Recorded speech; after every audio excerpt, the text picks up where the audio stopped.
It's a good day to be listening because we got a giant TV to give you, tickets to Knott's Berry Farm, and I will be very publicly humiliated. It's all part of the show today on KROQ.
Show. 106.7 KROQ FM in HD Pasadena, Los Angeles, Orange County. This is the world famous KROQ. Well, good morning. Welcome to Wednesday. We are Klein, A.D. Show on KROQ. How the hell goes it? If you need us, phone's open, text line open, and lots of opportunities for you to join us and win stuff today. 800-520-1067. Very excited. You can also check us out on YouTube as we are streaming live there as well. Join the NetBangers, a growing and very welcoming community now that they've thrown out all those people that were bullying the chat room. Now that those guys are out and the discourse is under control again, you can join the NetBangers and watch us as we are streaming live as well on YouTube. Yeah, but I also think that every good group chat has at least one douche, right? Gotta have at least one. That was one of the big announcements Apple was making at their big, developers, whatever that conference was. The Worldwide Developers Conference. They said now you'll be able to tell which one of your loser friends is making the dumb comments in the group chats or something. They've got some new technology where you can see the face of the loser. If you got to eliminate Even if someone, you don't have them in your contacts, you could toss them right out of the group chat. Yeah. That's what it's all about. Hey, before we even get to the live show that we have in store for you this morning, I did want to play this message that came in moments ago, Allie, from the great Joshua Jackson. Today is his birthday. Hey, how's it going, guys? This is Joshua Jackson. I just wanted to call in and let you guys know that my Twitter following has had gone up 4 people ever since you mentioned me on the air. Wow, what a day. Today is Allie's favorite actor, Joshua Jackson's birthday. We don't do celebrity birthdays on the show, but when it's a big A-lister like the great Joshua Jackson, and you may be saying to yourself, who is Joshua Jackson? No, you're not saying that because he is a very prolific actor, and I'm looking at his Instagram. He has 773,000 followers. Right. We talked about him I don't know how many times. I still don't know who he is. Yes, you do. Listen, hold on. And the reason I brought him up is because I have the audio. A lot of really good shows have him starring in it. I've got the reason. A lot of really good shows. You couldn't even just bring one up right now? What's a top hit? Dawson's Creek. That one about the crazy doctor. You watched that show. Dr. Death? Yes. Right, but listen, let me, first of all, sorry to interrupt your message, Joshua Jackson, because this show does, I don't know why we haven't had him on our show yet. And I just wanted to call and let you know that I appreciate that. So thanks for bumping up my Twitter followers on the air. You're welcome, Joshua. I appreciate it. Joshua Jackson out. All right, that's how he ends his calls, just so people know who he is. Now, I've got audio for you, Allie. This dates back many months. And this is when we first found out how much you love the great Joshua Jackson. So this was you doing an A.D.D news story about the studios and something about money and reserving money for big A-listers. And here we go. Here's the clip. It's exactly 25 seconds. Listen to it in its entirety. a lot of these big studios, they kind of reserve lots of millions of dollars for like one or two really big actors. Okay, we're going to have Joshua Jackson in this new show. We're going to spend all of our money on him. It's and funny then the that other ones kind of lose out. Joshua Jackson is your example of a big name actor. He is a big name actor. I mean, Wait a minute. What? Sitting on with George Clooney, yeah, Brad there's Pitt, so many go-to big name actors, and you go from Dawson's Creek. Dawson's Creek. That's your big name actor. Quote: studios are holding onto a reserve of money so that they can hire the big name actors like Joshua Jackson. Okay. Is the craziest sentence I've ever heard in my life. All right, well, there you have it. Allie's love for Joshua Jackson. There is no bigger A-lister, and the reason we bring him up is because today is his birthday. So the entire show will be dedicated to the great Joshua Jackson. 47 years old. He was in The Affair. Very successful show. That's right. Okay. The Mighty Ducks and D2. D2. It's A-list. D2, Electric A-list. Boogaloo? That's right.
Joshua Jackson birthday spectacular all morning long on KROQ, and apparently, according to the text line, he is a massive star who is in the new Karate Kid movie as well, Allie. So more proof that he is a bona fide A-lister. Hey, just go to his IMDb. He has done literally everything, guys. Very and successful. he is timeless. It's Timeless classic. Hey, Joshua, this was for you. Happy birthday, dear Sally. Hey, you go. Sal, I think there he you said go. Jackson. That's what he said. All morning long. It's a birthday spectacular. Who is the a-hole here? And I'm going to ask you a story. And before you say you are. You. No, I'm not. Are we talking about Joshua Jackson still? No, we're not. I know that you guys call me Mr. 530. It's a nickname I don't love. But yesterday was a great example of, once again, me going into an establishment that served food at 5:30 and asking them if, well, first of all, I walk in. It's my kid's last day of school, and we decide, let's go sell it. Let's go take them out to dinner and celebrate. Where is that at, CPK? Just no, they would have loved that. I should have thought of CPK. It's just a just neighborhood restaurant, and I walk in, the place is dead. There's like two other people eating there, and the person at the front, the hostess, goes, "Do you guys have a reservation?" And I said, "No." I look at the table. I look at the restaurant. Do you have a reservation? Because it doesn't seem like you have any. Yeah. What's the name of this joint? Is it a fancy pants joint? Not a fancy pants joint. Pizza and pasta and stuff. So I say to the woman, I Happy say, last day of school, kids. We're going to Spago. it was Spago. You've heard of Spago? That's true. So I say, do I have a reservation? I go, have you turned around and see what's going on behind you? You have none. You should be appreciative that we're here. Like we were just riding bikes up and down. So let's go. You know what? Let's do something fun and all were impulsive. riding bikes? I wasn't riding a bike. I wasn't. They were riding bikes. So I say, no, we don't have a reservation. And she looks, they do this thing where they look over their computer system. And I'm telling you right now. You're like, look behind you. Let's see. I saw the screen. There was like nothing on the screen. And the woman is like so frustrated sounding, going like, let me see here. Hold on. This is their move, though. Why do they do this? Because they want to create demand. Yeah. And I was already there, though. I was already there, ready to sit yeah, and but eat. you don't know what's going on with those tables. Maybe there's reservations in like 15 minutes or 30 minutes, and then they wouldn't have tables for the people who made reservations. There was like, first of all, it's 5:30. And there was a lot of tables. I'm looking at 20 open tables. Yeah, but maybe 6 p.m. is their power hour. I've walked by. Is this Studio City? Yes, but I've walked by this place a million times, and I have never seen more than 2 tables taken at any given time. It's not a place that's got like lines around the block. So I start. This is not the place that you recommended to me, and the stove was broken, right? No, Okay. I haven't been back there. That was the last time I recommended the Omar place. He goes, well, it was great, except they couldn't do the one thing you said they could do. The pizza oven was broken. Yeah. So I go. So a woman looks up. She goes, "Yeah, I don't think we're going to be able to accommodate." And so then I start looking. I go, obviously she's looking at the situation here, and she sees I'm disheveled looking. The kids have bikes. Maybe she's kind of sizing up this situation. She says, what are you going to do with the bikes? Well, I was just going to leave them outside, chain them to a tree or something. I didn't really think that part through. But regardless, she goes, well, when you think you could have this table back to us by 6:45? And I'm looking at it, I go, it's 5:30 now. You think I have over an hour's worth of things to say with my kids? Now, once again, I did the math wrong because I realized that is not, in my head, I go, it's an hour and 15 minutes, right? Yeah. 5:30 to 6:45? Yeah. I said, a dinner with me out is like 15 to 30 minutes tops. Yeah, but that's also on them to bring your food on time. Okay. So I say to her, yeah, I can have this table back to you I can have this table back to you probably by 6. And in your defense, you also walked in seeing empty tables, which that's where I make a decision. If there's a place that's super packed and there's a line of people waiting, I go, no. And then if I see a few tables open at another place, I'm like, obviously I will pick that one because I can be seated at that place. So to see a bunch of empty tables or an empty table and then say it's not accessible is a frustrating. So I sit down and we're waiting, and now there's no one coming to take any sort of orders. So I'm going, now I start kind of freaking out, going, if this is going to be the pace of this thing, I made this promise to this woman. She made it seem like she moved a lot of stuff around. She was like in her head going, if I move them over there and I move this here, like she's doing Tetris or something. I already know that this is not an Asian place because if it's Thai food, Japanese food, oh my God, you are in and out of there in 20 minutes. Sometimes as you're walking to the table, they go, you ready to order? I love it. And then if you say, no, I need a minute, they come back like 30 seconds later. So she goes, I finally get up and I go back to her. I go, listen, now we're getting close to 6 o'clock and there's been no order placed. What? And I said, I promised you 6:45, but I got to get this food in. It's nothing just pasta, butter for the kids, the pizza for me. I'm simple, but can we get going here? I want to be a man of my word. I don't like it when a place, even if they're doing a fake accommodation, tries to accommodate you, and then you stiff them on the table. Well, I don't like being on a clock anyway with dinner. Haven't you been to a place before and your table was sitting there, you're waiting for your table, like, sorry, the people there were supposed to be gone by now. And then they'll look and be like, they just ordered dessert. Yeah, they're having you're like, coffee. Dessert? No one has room for dessert. So I said, we got to go. We got to make this thing move. And then finally they bring it out around 6:20 or whatever, and I just start, let's go. Start eating and chewing. We got to get up and go. I want to be out of there by 6:45. And I walk out of there. Has anyone come in and sat down at this point? 0 more people have entered. 0. Dude, I wonder. No wonder they have empty tables. I finally walk out. I say to the woman, I go, 6:48. I did as good as I could have done. Here's your table back. And she goes, oh yeah. She goes, well, I was looking at the wrong day. Today we're wide open.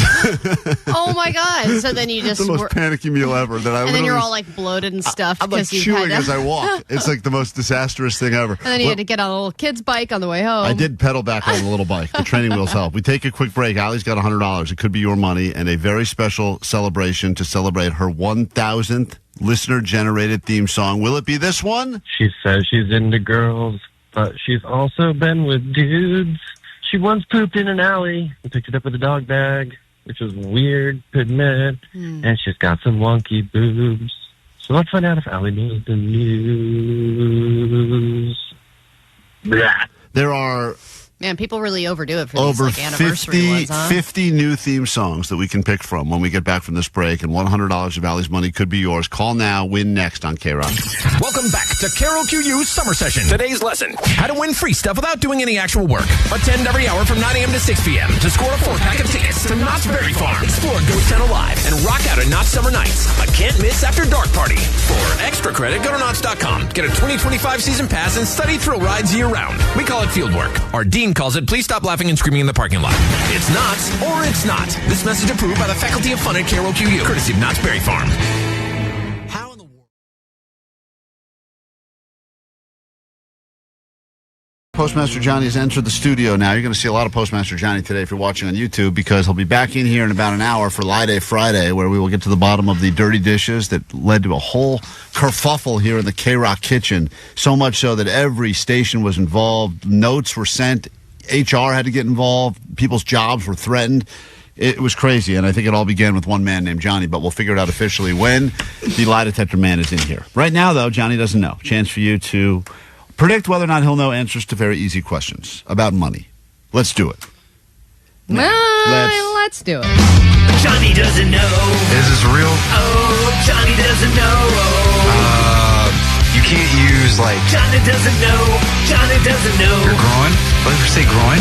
Johnny doesn't know. Like, if I do, like, a thrust shot right to the genitals, like, off the backboard. In fact, one of the questions that people have submitted they'd like us to ask Johnny when he's on the lie detector test later is, does he ever throw the answers in Johnny Doesn't Know to try to sound dumber than he actually is, or is he actually this big of a dummy? And Johnny would say, no cap on God. And we'd go, I don't know. No cap on God would be the answer. So we'll find out later on today. Are you nervous, Johnny, about some of the questions that will be asked to you when you're strapped into the lie detector test? No, not at all. I'm actually very excited for this. Do you remember when you talked about bumps on your dong when we were driving up to Big Bear? I do remember that. There's a question about that will be asked in the lie detector as well. Bumps on your dong. Damn. Yeah, so this lie detector test is going to go deep. It's going to go a lot deeper. Why didn't you ask me about the bumps on your dong? Well, you don't worry. You'll have another chance. Allie, you have bumps on your dong? That's you got a dong. I know bumps. I know dong bumps. Let's get into these questions now. There are a lot of people on the phone that would love to win, courtesy of Johnny's brain. And we start with David on KROQ. Good morning, David. Yo, what up, Sweet Dibs? Sweet Dibs, you don't need to know the answers. You just have to predict whether or not Johnny will know the answers. Questions all about money, because we were talking about something in the back office, and we realized Johnny doesn't know a lot about money.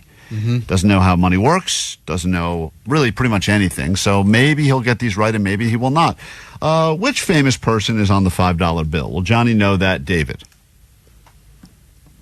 I think no. Going to go with no. All right, Johnny. It's a $5 bill. I know what you're saying. No one uses cash anymore. How would you even bother learning that? But which famous person is on the $5 bill? I remember this because growing up, I used to get this when the Tooth Fairy would leave me money. So it was Abraham Lincoln. Wow. Come on. $5 still? Yeah, $5 when I was a kid. That's nice. Yeah. Hold on Good one Tooth Fairy. second. He got that right, David. So I'm sorry. Johnny does know certain things. Wouldn't know that, but he does know certain things. Let's say hi to Lily. Oh, Lily's a child? Oh, good to know. You want to play with a child? Ooh, that was I don't know if I want to answer that. Pull that clip. No, don't pull that clip. Stop. We'll get to Lily in a second. Let's say hi to Austin on line 6. Hey, Austin, welcome to Johnny Doesn't Know Money. You ready to go? Good morning, guys. We did it. Johnny, as you know, we're in officially people doing their taxes now. You're going to hear a lot of talk about CPA. People need to get a CPA for taxes. What does CPA stand for? Will Johnny know this, yes or no? No. All right. Did you just forget that you have to do your taxes? Well, yeah, I forgot. I got to go take it to my uncle because he's the tax man, and I was just like, "Oh crap!" You just reminded me, and we're way past the month. You just reminded me that I have to get someone else to do this. Yeah, Johnny, is he a CPA or he's just the tax man because he's your He uncle? does taxes. He does taxes. So he's a CPA, probably. No. Oh boy. I don't know. All right. He's got a shop. That's all I know. Austin doesn't a shop. He's got a shop. Austin doesn't believe that you will know this. Based on what you just said, I also agree you will not know this. What do you think a CPA stands for? Cash person affiliate. Ooh. Cash person affiliate. California person affiliate. California person. So they can only happen and work in this state. Okay, cash person affiliate then. Okay, go back to that dumb answer. Yeah. All right, Austin. Good job predicting Johnny would not know. That is absolutely incorrect. Let's go. What's the answer though? Certified public notary. No. Notary. That's an N. Sorry. Certified public authority. Accountant. There we go. Yes. You got there. Duh. You got there. Money. Yeah. Duh. Money. Yeah. All right. Yeah. There you go. I think we only have time for one more, which is too bad. I will give Lily a shot, though, because I bet you she'll know this answer, whether or not Johnny will or not. Lily, welcome to Johnny Doesn't Know Money. You ready to go? Yeah. Okay. All right, Johnny, how much is 10,000 pennies? If you have 10,000 pennies, how much money do you have? Lily, will Johnny know this? No. Okay. Johnny, you have 10,000 pennies. How much money do you have? 100 pennies make up $1. 10,000 times 100 sounds like 100,000. $100,000? A million. No, 100,000. 100,000. A million's too much. 100,000 pennies. Means $100,000? Yes, because we're at no. Well, once again, I'm going to go back to the question. Sorry, wait. The one more question time, please. is, how much money do you have? His head is about to explode. You can watch his head. I'm locking in right My now. uncle would know this. He would. He would. Gotta call my uncle. I'm sorry, Uncle He's Eddie. the guy I give all my pennies to. He's got a shop. He's a California money man. Johnny, if you have 10,000 pennies, how much money do you have? Where we left off, you were at $100,000.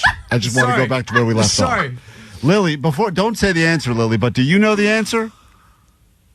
Yeah. Okay, you're 14. She Googled Johnny, it. she didn't Google it. Yeah, she did. Johnny, shouldn't you be at school now, Lily? What are you doing on our phone?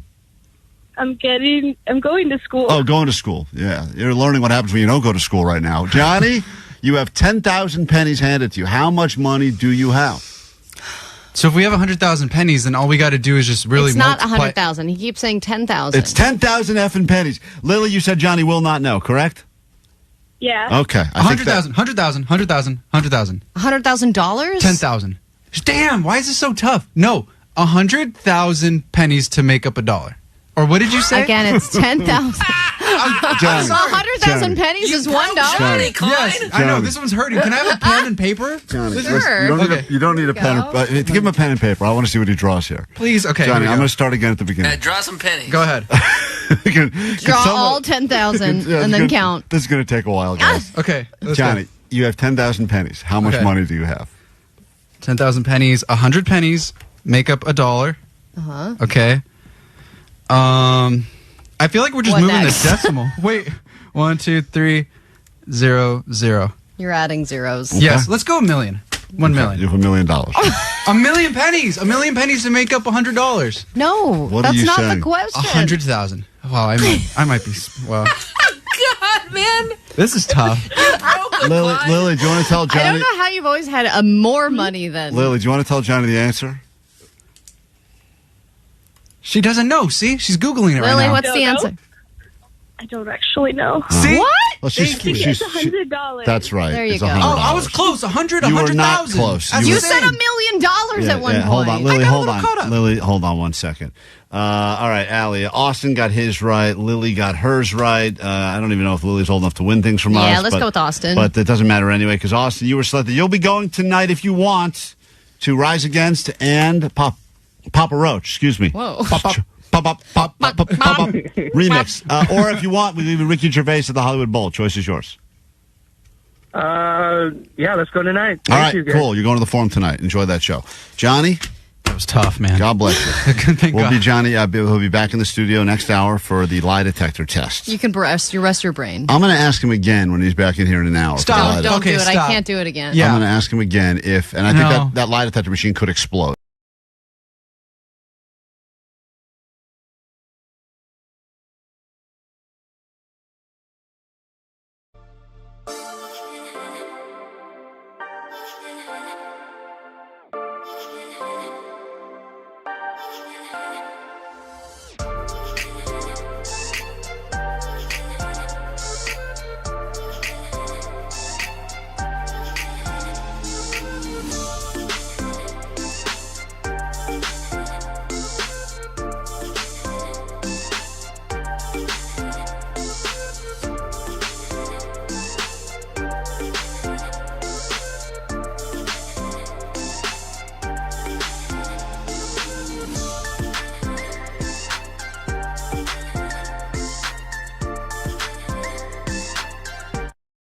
Been doing this now long enough that we have over 1,000 songs that have been written for you. You've inspired people when they're sitting around in traffic, have nothing better to do. They go, I'm going to call the Goat Line and leave a theme song on there for Allie Knows the News.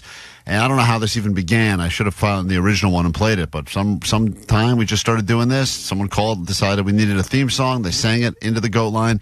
And now we are about to play the 1,000th theme song for you, Allie. You've inspired so many people, and they've sung about everything. Your relationship, your body, your face, your brain. And I would say probably 80 to 95% of them have been negative and given me more of a complex. Yeah, I would say it's much higher percentage. Well, I guess it's been- sometimes they're peppered in. Like it ends with Allie Knows the News. I consider that a compliment. Yeah, that part's cool. And there was like a month or two when you were out when you were pregnant, and Crystal B was There's in a lot here. of positive ones then, I Those guess. songs were always nice about her. But then there was this, and before I play you the official 1,000th song, here are just some of the people that wanted to get theirs on the air today. 1,000 intros made by listeners just like you. Let's find out if Allie knows the news. Also, she's got herpes, her wife cheats on her, and her fingers are coated in boogers and poo. It's a beautiful, beautiful song right there. My wife is not cheating on me, and I wash my hands after I use the bathroom. A lot of people mentioning that they want to be the 1,000th song. She's had 1,000 songs written for her, a tap dancing wife, 3 cats, a son from Myrtle Beach, and it's all a blur. If she could fix her dishwasher, she'd treat herself with some booze. Let's find out if Allie knows the news. Bum, ba, bum, bum, bum. Very That epic was day. so long, didn't rhyme, and was terrible. Here's one that rhymes and is terrible and is also very long, but it's a lady who wanted to rap for you. When the world's gone crazy, who you gonna choose to break it down and drop some clues? She's got the brains and sass and views. It's time to play Allie Knows the News. She's read the headlines, checked the feed, knows every tweet and every need. Step right up, you're gonna lose, 'cause Allie knows, she knows the news. From celebs to scams, from sports to strife. There's four more verses here, by the way. School you're hard with that trivia knife. So take your shot and pay your dues. But don't forget that Allie knows the news. All right. So anyway, there you have it. Just a sampling of some of the many people that wanted to be the official 1,000th jingle to get you into Allie Knows the News. So those are not the ones you've Nope, chosen? those are not the ones. I Congratulations. think we're at approaching 2,000 now, just after all the ones you've played. We're going to get into this game right now. Chance for you to win $100 of Allie's money. And here is the 1,000th song written as we get into this exciting new round of Allie Knows the News. Finally, we found one that I think you will appreciate. On the Goat Line, thank you for all of your interaction on the show. Here we go. Klein has tiny nipples, and Jake has man boobs. Let's find out if Allie knows the news. Hey, my pearls. There you go. That is the one. It's the only nice one we could find because you don't get mentioned in it at all. The only nice thing we can find is just insulting to other people. Yes, my tiny nipples and Jake's massive boobs. Right. Yeah, Jake, that's true. All right, so let's get into it now. This is what a day to win. Let me say hi to Somali on KROQ. Good morning. Tarzana, hello. Hi, good morning. Hi, what is your name so I can address you properly?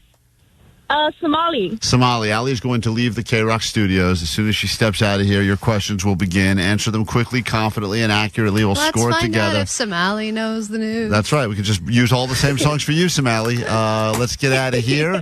Once again, you've heard it before, but have you ever participated in a chance to win $100 of Ali's cash? Or potentially she'll feel generous and give you $1,000. Your round of Ali Knows the News starts right now. Ali knows the news. Curfew in effect downtown LA. What were the official hours of the curfew that was put into effect? 8 p.m. to 6 a.m. Question number 2. This late night host is just announced that he will be inducted into the Television Hall of Fame in the class of 2025. Which late night host is getting that honor? Jay Leno. Jay Leno. Go to question number 3. This soda is apparently coming back for the first time in 5 years, and people are super excited about it. Which soda is coming back for the first time in 5 years? Oh, gosh. Surge? Surge. Love me some Surge. Go to question number 4. Apparently this athlete has been married quietly and secretly for months now to a mystery woman. Just came out yesterday. Which athlete has apparently had a secret wedding that no one knew about? Clay Thompson. And finally, question number 5.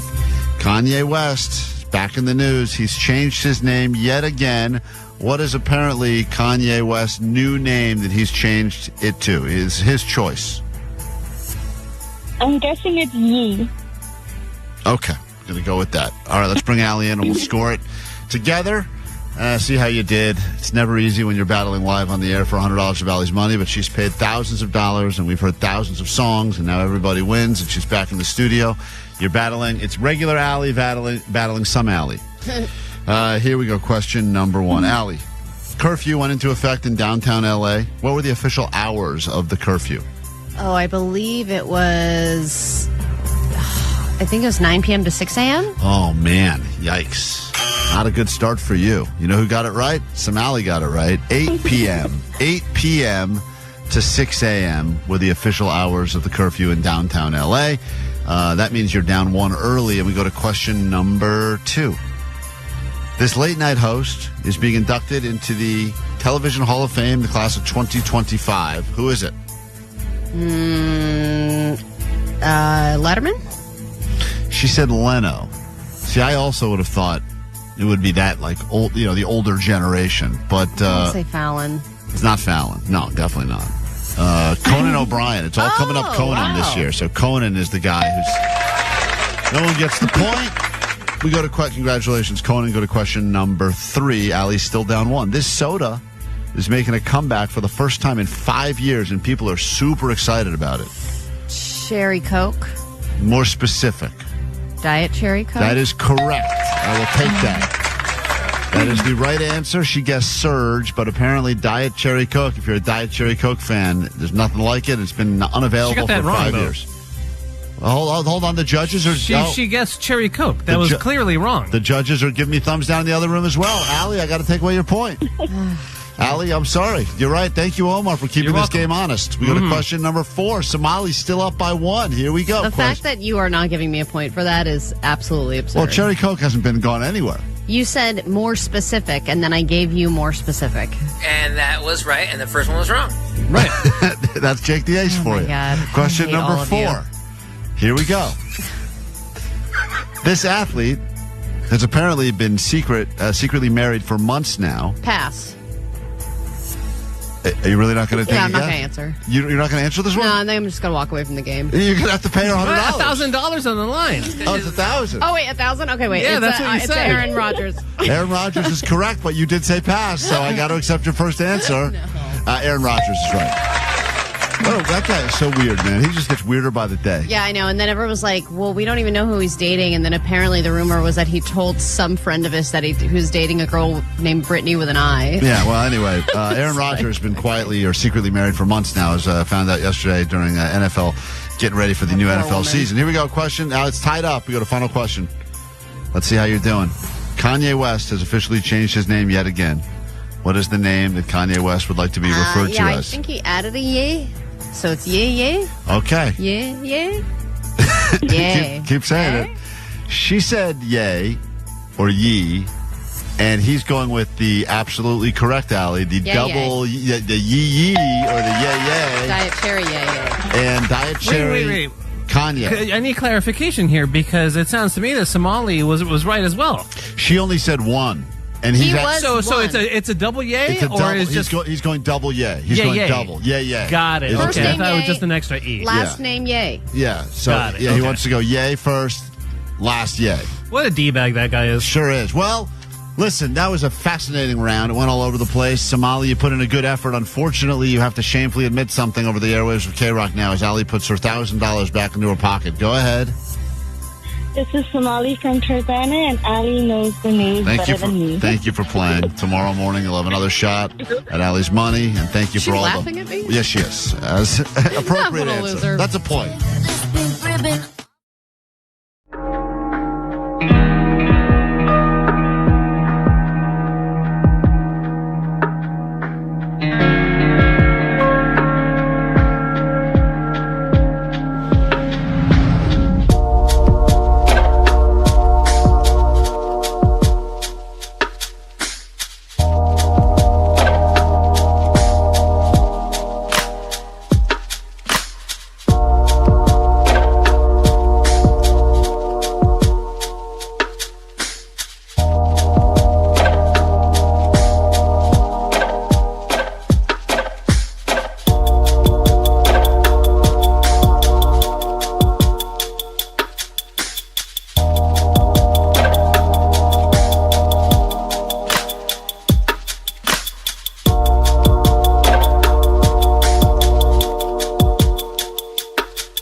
Father's Day is on Sunday, so if you have to send a card to someone who lives in a different part of the country, well, you may want to get that in the mail immediately, or else it will not get there, and then they will make you feel terrible. You don't care about them. But good luck finding a card that's funny, because even though all greeting cards are unfunny, the Father's Day batch of greeting cards may be the least funny batch available at any store. And I wonder if it's because of the whole dad joke thing. People think that they can kind of let the bad jokes fly because dads will appreciate them. even if they're bad jokes, they're still funny to a dad? Yeah, maybe. The only funny card I ever got is one time my wife got me a card for Father's Day and it had like a lot of words in it. She knows I hate reading. All the Father's Day ones, I think, are pretty short. Pretty short, as they should be, because no dad wants to sit around and read a card. Oh, the mom ones are like monologues. Yeah, this card, I want to say, was like 2 or 3 pages long, and I was like, I'm not getting... No. Let's just skip to the end. All right, got it. You love me. Especially when they put it in that little cursive font, and you're like, I don't want to do this. So we've got some cards here. I'm going to describe the outside of the card, and we'll also put up some pictures of them, I believe, on our YouTube, as you can watch along. And you have to try to guess what the terrible joke is waiting on the inside of the card. It's something we do around all of the major holidays, and then we try to come up with a better version, and then we will actually make the better version of the card, post it on our Instagram at Klein All.y Show, and give you the opportunity to download or screenshot a much funnier card that you can then send to your dad on Father's Day. So here we go. First one out of the gate. It's got a fisherman's hat on the front of the card, and it says, "Here's to a dad who can tackle anything." So you've already got your first joke. They couldn't even wait for you to open up the card to get to the joke. They had to give you one up front. Well, I think people are, they need more stimulation than ever. So now they're trying to grab you with an initial joke to get you to pick up the card and look inside. So on the front, once again, and you can see what this looks like. We're streaming on YouTube right now. It's "Here's to a dad who can tackle anything," and it's got one of those fisherman hats, bunch of stuff hanging off it. I'm not a fisher. I don't fish, but I would imagine this is what a fisherman would wear, maybe, perhaps. I'm not sure. And then you open it up, and of course they deliver even more funny. So what is your guess as to what it says inside of the Fisherman Father's Day card? Happy Father's Day to a masturbator. Oh, that's funny. That's a funny card. That would be so funny inside. If I got that, I'd be like, hell yeah, I am. That's right. That's my plan. I can tackle anything. I'll do that in every room. All right, so that is Allie's guess as to what it says. Jake, what do you think when you open up the card and it's got the fisherman's hat on the outside? You open it up and it says what? Who can tackle anything except for Bo Jackson.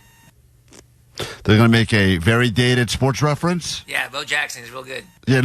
Well, dads do love dated references. I think Bo You put a Clinton joke in there. That would be such a funny card. You could tackle anything except Bo Jackson, currently 66-year-old Bo Jackson. Still can't tackle him. Probably could tackle him now. But then it leads to the dad going, you remember Bo Jackson? Bo knows CTE. Bo, I mean, look, in his prime, there was nothing better. Guy was pro athlete, multiple sports, but it's been years, Jake.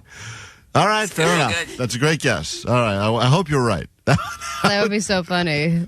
Omar, here's to a dad who can tackle anything. You open it up, what's the joke? Including mom's fishy vagina. Oh, okay. Damn. Well, that would be That's the one I want, in case my girls are listening. That would be aggressive. That would be an aggressive card. School's out! All right, well, I can't believe it, but when you open up a card or a stepdad card. Yeah. All right, moving on. It's you did good, real good. All right, that's fine. Now, this one has got a bucket of popcorn on the front. This is for the dad that has truly no hobbies. He's not into golf. He doesn't fish. Just popcorn. I think one time he ordered popcorn at the movies. So I'm going to go ahead and assume that this will work for my dad.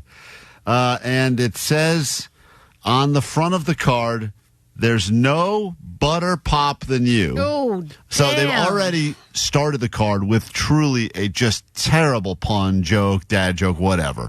But then you open it up and they've decided to go even further. So knowing on the outside of the card, I should point out it's a bucket of popcorn like you'd see at a movie theater, and then there's just a few loose kernels, I guess, that have fallen off. That may be important for the joke. I don't know if it is or not, but when we open up the card, what is the hilarious Father's Day joke waiting on the inside? It's greeting card review time on KROQ. Sorry for making you salty. Sorry for making you salty. Something like that. Omar, what do you think it says inside of the popcorn card? I think it's even lamer than Allie's. I think it's going to say something like, "Have a poppin' day." Oh, man, they're just doubled down on the word Even pop. though they already did butter pop. Yeah, of course. This is how they roll. There's no thought into this. Pop. That's right. Thank you, Jake. Jake, what do you think it says on the inside of the card with popcorn on the outside? It says, "Sorry for the corny card." Oh, my God. That's a good one. That's good. It's not good, though. Don't pretend it's good. Right. It's No, terrible. it's good bad, yeah. It's exactly what they would consider Totally. good. Here's a corny card. So you open up the card on the outside. There's no butter pop than you. And then on the inside it says, thanks for popping Mom's cherry. No, it doesn't. No, it should. It says inside, it's corny, but it's true. Wow. Oh, yeah. You're the best. They just add, you're the best. You're the best, but not better than Bo Jackson. That's what it is. I can't believe today, of all of the Jacksons we've talked about on the show, Bo Jackson is stealing the spotlight away from Joshua Jackson. I know, poor Joshua. He never gets the limelight he This deserves. is the final one we have time for in this Father's Day greeting card redo. And they're all terrible cards for different reasons. Now, this one just has a picture of an alligator or a crocodile on the front of the card. No words. Okay. You open it up, it's got something inside. So it's just a picture of an alligator or a crocodile. I don't know how I tell the difference between the two of them. There's no difference. There is no difference, There's no right? difference. But anyway, I'm sure people get all precious about I'm sure crocodiles. Jake will explain. One of them is saltwater, one of them is freshwater, whatever. I don't care. Snouts are wider. Alligator snouts are wider. Shut up. So anyway, Shut up. You open. People pointing out the differences irritates me to no end. The worst. There's no one worse than like at the zoo. You point to an animal. You're like, hey, look at that. It's a crocodile. The guy's like, actually, that's an alligator. Alligators are smaller, too. All right, whatever, dude. So you open up the card. They're the same. What does it say if you get your dad the crocodile and or alligator card? Is it an alligator or a crocodile? Who cares? Love me. The only one who will know this is probably you, Dad. Who cares? All right, that's a good guess, Allie. Omar, what do you think it says? It's going to say something like, you're rough on the outside, but you're soft on the inside. Okay. Yeah, something like that. All right, very erotic. I like that. Jake, since you know the difference, what do you think it says? It's going to say, you croc, I hope your day gets dialed to 11. What? Oh, my God. Even Vanessa's confused. Wait, what? Oh, like you, croc, like you rock. Like that? Croc, and your day gets dialed to 11. Why would you What is the dial? Yeah, what oh, does that mean? crocodile? Yeah. Oh, man, what a stretch. Whoa. Jake, you could get a job working for these card companies, dude. That's the level of bad. Well, apparently... Is this something about a snap? It says, Dad, outside of Bo Jackson. It says, Dad, you croc. That's it. That's it? That's it. Not even you croc my world? Nope, you croc. Well, there you have it. Dialed to 11? Some of the worst Father's Day cards, and these are all like minimum $5. Some of these $7 cards. That's get what you pay for. Quick break. Back in a moment. We'll let you bask in the terribleness of that. Come back with a little Allie Knows the News. Excuse me, ADD News. That's next. And then my kids will be returning to the studio. They had such a good time the last time they were here. There they are. People were noticing them on the live stream. Yeah, well, they'll be jumping into the studio for apparently a Father's Day game that you guys have in store for me, and then we're going to give away this giant TV. So if you're looking to leave the show today with a pretty much 100-inch TV from TCL, keep listening. Give you the chance to win that coming up this morning, KROQ. KROQ. Klein, Ellie, Show, Hey. Rock. We finally...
Allie has been taking heat for a while because her wife is very friendly and social, and there have been quite a few things that have come up on this radio show over the years that some of them that I witnessed, like the time we went to Beach Life Festival and she was hitting on that bartender. Got her number, and then ended up watching Atlantis with her on her shoulders or something. I believe it was Cheryl Crow. Cheryl Crow, whatever. One of the Allie, most... why do you say that like you're proud of your wife? Got her number. She is proud of her. Because my wife loves me, and she is a very unique person that people want to talk to and want to know. And I'm proud of that about my wife. Yes, there are times where if she's just drinking with my friend and they happen to be topless, I have questions. But overall, I think she is an incredibly loyal, special person, and that's why people flock to her. That's why she's the Riz Master, as Johnny would call her. Right, but there's also you know, a lot of those people, like, I don't know who that yoga guy is who had that brothel of women. I forget his name, but... Bikram, yeah. That guy, you know, had the same quality. You know, everybody wanted to get to know him, and look how that dude turned out. And that's kind of what my wife is doing. She does Bikram yoga. Oh, no. Yeah, she practices his... She's a new Bikram. And she stays late with the yoga teacher. And she they does do private lessons. Privates. Yeah. Yes, and she has private lessons and private parts they do. Well, also the owner was kind of massaging her with THC oil one day, which was not a part of what she paid for whatsoever. And that none of that's ever happened to me. But what happened the other day is my wife works from home. She's a therapist. I went into... And she uses that voodoo on you, so whenever you confront her with one of these things, and there's a lot of things we just brought up. This is triggering for you and you're projecting. What's really going on? Right. And I'm like, I don't know. I'll just go make dinner. She does some weird Yoda stuff, and next thing you know, Allie's like apologizing and cooking. It's like crazy. I don't know how she does it, but I got to start getting into this therapy thing on the other side, because you learned some weird hypnotism or something. So I went into the room to grab something, and I noticed her computer is set up where she works, and sitting to the side of her computer is her wedding ring. Both the wedding ring and the wedding band. And I'm going, wow, she just finished with a client. She obviously took the wedding ring off for the session for some reason. Why would she have her wedding ring off? Wouldn't you ask questions if your wife took her wedding ring off at all? I know some people take it off if they have construction jobs or whatever. Maybe there's some reason why they don't have it at work or whatever. My wife is not one of those people. She's literally sitting in a chair. Why would she be taking off her wedding ring for any reason? Well, I would not even notice if really? my wife wasn't wearing it. Yeah, I would not guys notice. don't notice. I feel the same about wedding rings that I do about manicures. Never noticed one ever. They get done all the time. I wouldn't notice if my wife came home missing all of her fingers. Wouldn't notice. Wouldn't notice.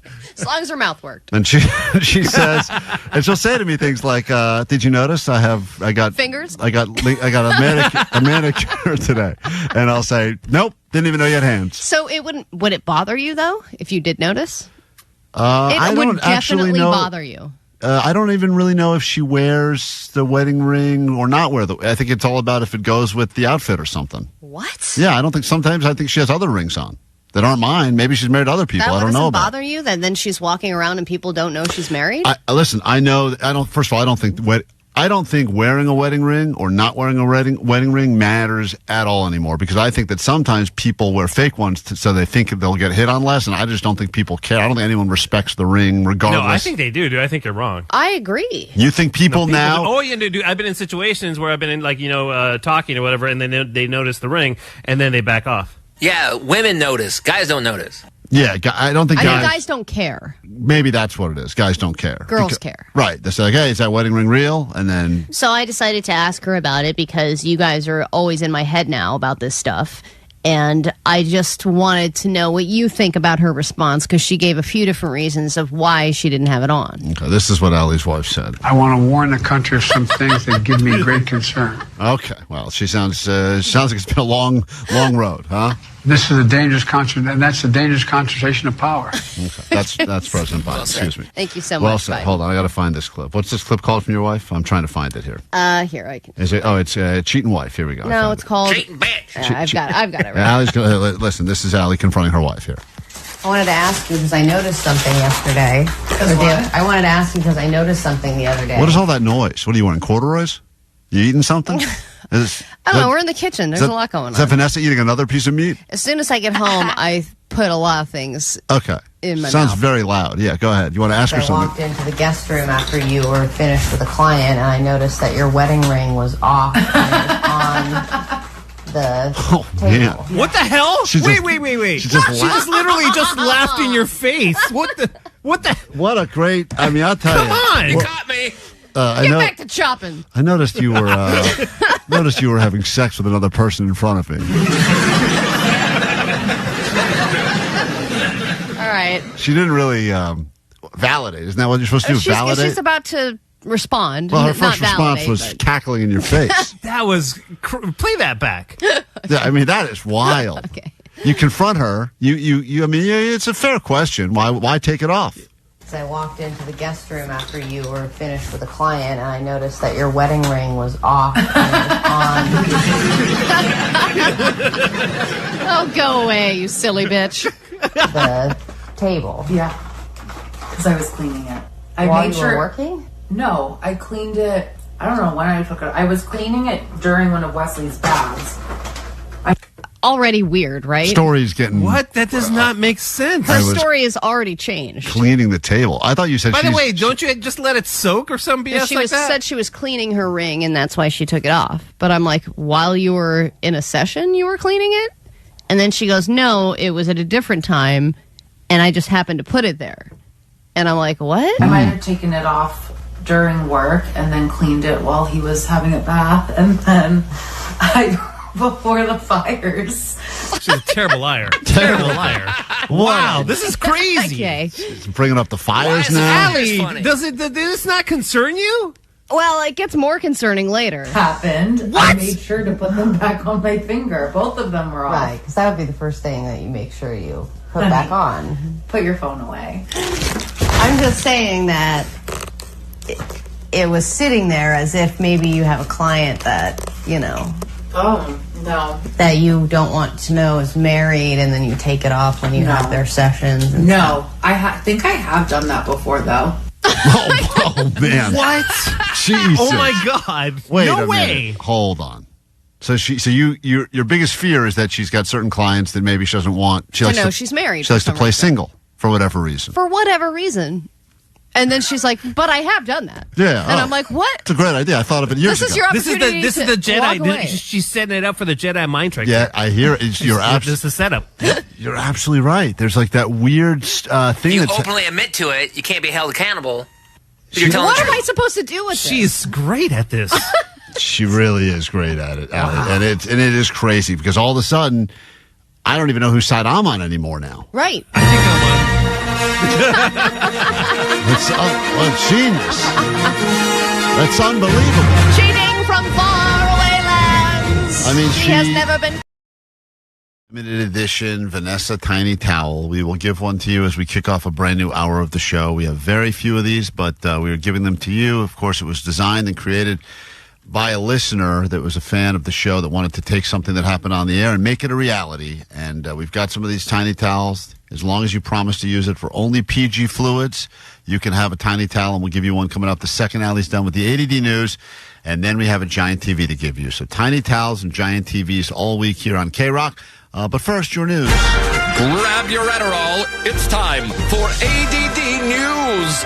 Well, it's official. The protests have gone national. It started in L.A., then people started protesting in San Francisco and Seattle. Now police officers just wrestled protesters to the ground in New York, and people have been arrested in Atlanta.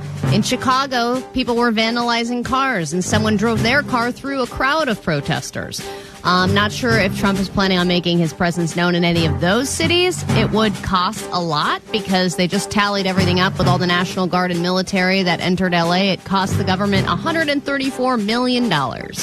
And in downtown L.A., there was a curfew that went into effect overnight. There were also some horse cops. Yeah, horse cops. I don't know why the horse cops I find humorous. I know they're supposed to be intimidating, but I always find a horse cop funny. Do you think a horse cop is funnier than a Segway cop? Funnier? No, but...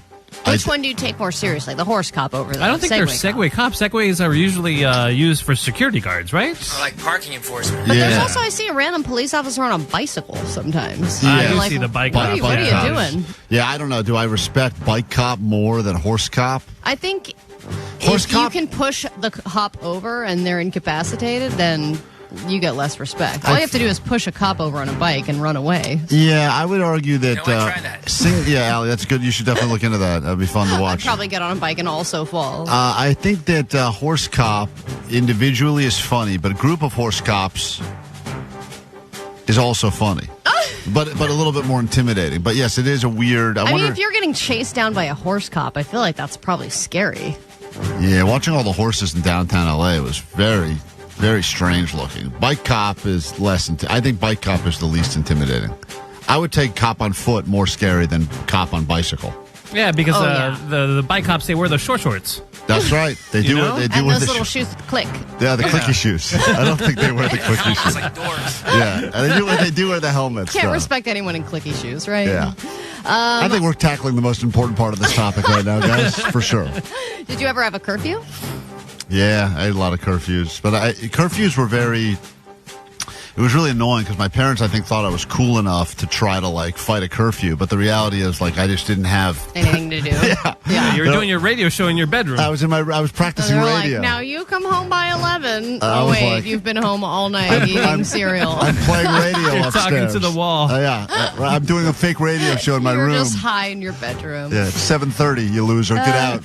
Go enjoy a curfew. Yeah, please leave. All right, turns out there's nothing America loves more than screens, and the new Nintendo Switch is a good one. Not only were people camping out all day the day that it was released, which was silly considering that you could have just walked into a Costco and bought them with no line and no problem, the demand has been very steady. And now they're officially saying that the Nintendo Switch 2 is the fastest selling console that Nintendo has ever made. They sold over 3.5 million of them in the first 4 days, which means that they are on track to sell 15 million of them by March of next year. And I would imagine this is probably going to be a pretty hot holiday gift. This, to me, is something that I would love, but it seems silly for me to spend money on. Yeah, but that's all of the most fun things to get yourself are things that are silly to spend money on. No one How goes, much hey. is this thing? Well, if you get like the Mario Kart bundle, there's a bunch of games in it already, and that's $500. And if you get the without the games, it's $450. My sister probably has this now. She had swore by the last one. Your hot sister is a switcher? Oh my God, she's huge on Nintendo Switch, and she was telling me, I think it was $300, the first one, and she was like, "You have to get it." And I was like, "I don't want to spend money on like something that's just kind of frivolous, and I would rather save it for something." And she was like, "Trust me, you will find it to be worth every single penny." Because if you think about it, if you enjoy video games and you have to sit in front of a bigger console in front of a screen, and you have to go to a separate room sometimes, if you have a kid or whatever, if you have a busy life, making it over to that area and parking yourself in front of a big screen like that for a long period seems difficult. But if you have the Switch, you can just walk around, you can be in line at the DMV, you can be wherever, and you can play video games whenever. You can ignore your kids at any setting. Exactly. With the Switch. Or if your kid's watching Bluey, you're just sitting there on the couch with your Switch, then you're actually entertaining yourself. Or, it's better than just staring at your phone and mindlessly scrolling. Is it? You think it's better? I'd rather apply exactly my brain same. to a video game, yeah. I also saw a guy driving next to me on the 101 yesterday that was full on his Switch, like full game mode, switching and driving. It was really incredible. I'm sure he was great at it. He was probably driving on the Switch, Well, he was playing a racing game, and I'm like, you're actually doing the real thing now. What are we doing here? You're behind a wheel. Oh, we'll never get fast enough to race in LA. You're in a real car on a freeway now. Is that not enough for you? All right, firework fines are going up this year. We talked about that. It's part of the effort to keep the city safer now that we're back in a drought and we've had a ton of fires. There was just another one in Burbank yesterday. But here's the other thing. If you do get your hands on some fireworks, it is going to cost you a lot more for any kind of firework display that you're going to try and do in your neighborhood, because 90% of the fireworks that you see for sale are from China. So because of tariffs and because of inflation and labor costs and all kinds of reasons, they think that firework prices are going to double this year. Well, they've been warning about high fines, and they've been saying, and Omar's not afraid. Omar's got the hookup. Hey, Omar, did your prices go up in the illegal fireworks you buy? I did not inquire because if you remember, last year is where I bought the assortment, and my kids were deathly afraid of everything. So I'm not going to go down that route again, unfortunately, until I get a little older. I thought you had a bunch of ones that were sitting in your garage ready to go. Oh, I still have those. If you want those, I can hook you up. Those are just some gently used, slightly expired fireworks. What bad could come of that? Nothing, right? I think if they're slightly expired or fully expired, aren't they more dangerous? More fun, that's for sure. Yeah, more fun. Or just more unpredictable? Sometimes you're like, that one didn't launch, it just blew up on the ground. There's my foot. It's like when you take an expired Vicodin and you're like, I don't know what's about to happen. This could work or not at all. I could get a raging erection. We'll find out. Let's get into a brand new hour of the show, and let's do it right now. Klein Alley Show. 106.7 KROQ FM in HD Pasadena, Los Angeles, Orange County. This is the world famous KROQ. Good morning. Welcome to your Wednesday. We are Klein Alley Show on KROQ, and perhaps you are a brand new listener to the show. Maybe you're listening. Not even by choice right now. Regardless, nice to meet you. I'm Klein. That is Ali. Hello. You know him as DJ Omar Khan, the audio sniper. Jake Z Nerd in the back room. You got Postmaster Johnny. You got Vanessa. And then you got a couple of kids. Those are my kids by birth, I do believe. And they will be in the studio later this hour for a Father's Day themed game that could result in, well, it will result in my embarrassment, but I'm not sure. I think they have a chance to win donuts, or I have a chance to win some. I don't know. Ali's been cooking up something behind the scenes here. Klein, we're going to make this really exciting because you are going to go head-to-head with your kids, and if you win, you could win the TV right behind me. Stop it. Seriously? We got an extra one? Scott, and there is an extra possibly if you kill it on this game. I don't want to take one away from a listener, though. No, you won't take one away from a listener. You're saying I have a chance to win my own 100-inch TV? Yeah, but you have to have my face on it like that. Fine, great, I'll take it. That's easy, no problem. But wow, I'm so excited. Do you know your kids well enough? Because oh no, seriously, we're gonna kind of do it like the Newlyweds game, where you're going to answer questions in the room. Yeah. Answer man. questions about your kids, like, for example, what's their favorite subject in school, what's their name of their best friend, and if you can answer those simple questions. Don't ask those questions, I wouldn't know. Let's go with some basic stuff, like where do they live? like I know some of that stuff. I don't know the names of their friends, Allie. Come on, don't make me look like If you're a good father, then you know these basic questions. There's the licey kid, the snotty kid. They have names. That's the one that punches you in the nuts. No, that's my kid. My kid's the one who punches me in the nuts. Oh, okay. Not their friends. They haven't learned that trick yet. All right, well, this will be a fun game. I got to study up then. So we'll get to that coming up this hour in the show. If you'd like a tiny towel, a limited edition Klein Alley Show tiny towel, caller 20 right now. We're going to make that happen for you at 800-520-1067. The official towel of the summer and summer hours on KROQ. Good morning.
Klein, All.y Show. Let's go ahead and give away a tiny towel. Vanessa's very excited. Every time we give these to someone, she hopes they're not a deep breather.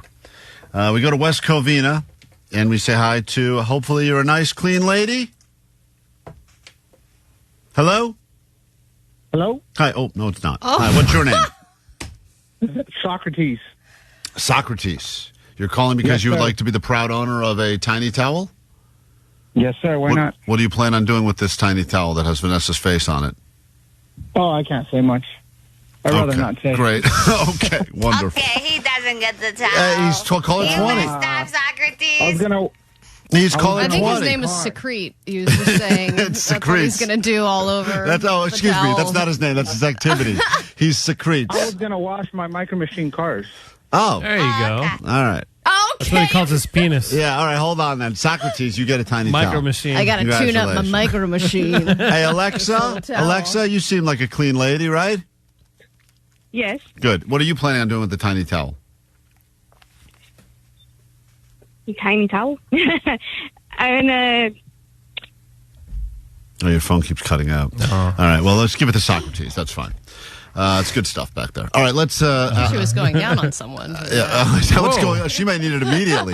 Let's bring Alexa her tiny towel ASAP. She needs it. Remember, Clean only up use towel. It the works tiny for towels women. for G-rated reasons. PG-rated at the most, because that's the most important thing. There's a message for you on the Go line about the issue you've been dealing with all week. Good morning, guys. I'm listening to yesterday's podcast about Allie's dishwasher problems.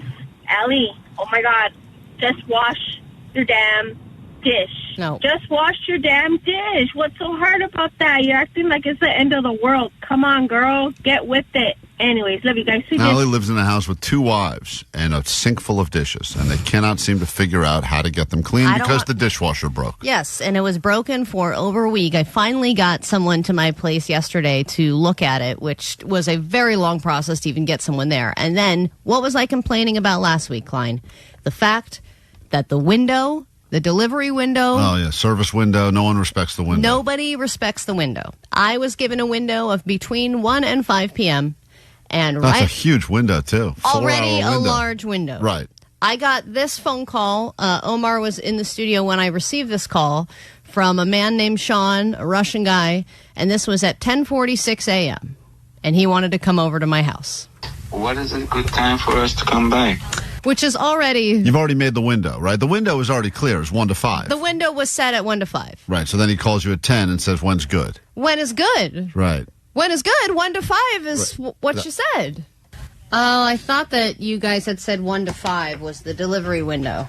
Yeah, but you could come now if you want. Oh, my God. Well, it's like, what is the point? It's more proof. No one cares about the window. And There's then no I'd like to respect. scramble and figure out some way to have somebody home to open the place for him to come in. And doesn't he sound like he has nothing going on right now? Oh, you even before I started recording, he was like, "Hello, do you have a dishwasher?" Was this guy, Allie, was this guy I a was like, referral of any sort, or you just went This was random? the company. I had gone through the company because Oh. I had already hired somebody to come and like a TaskRabbit to look at it, Sure. and he couldn't fix it. So then I went to like the supplier, and this is the person So that they they brought out. handpicked. This is the shining star. Specializes in these machines. Right. I would have to. What time could you be there? 20 minutes, 15 minutes.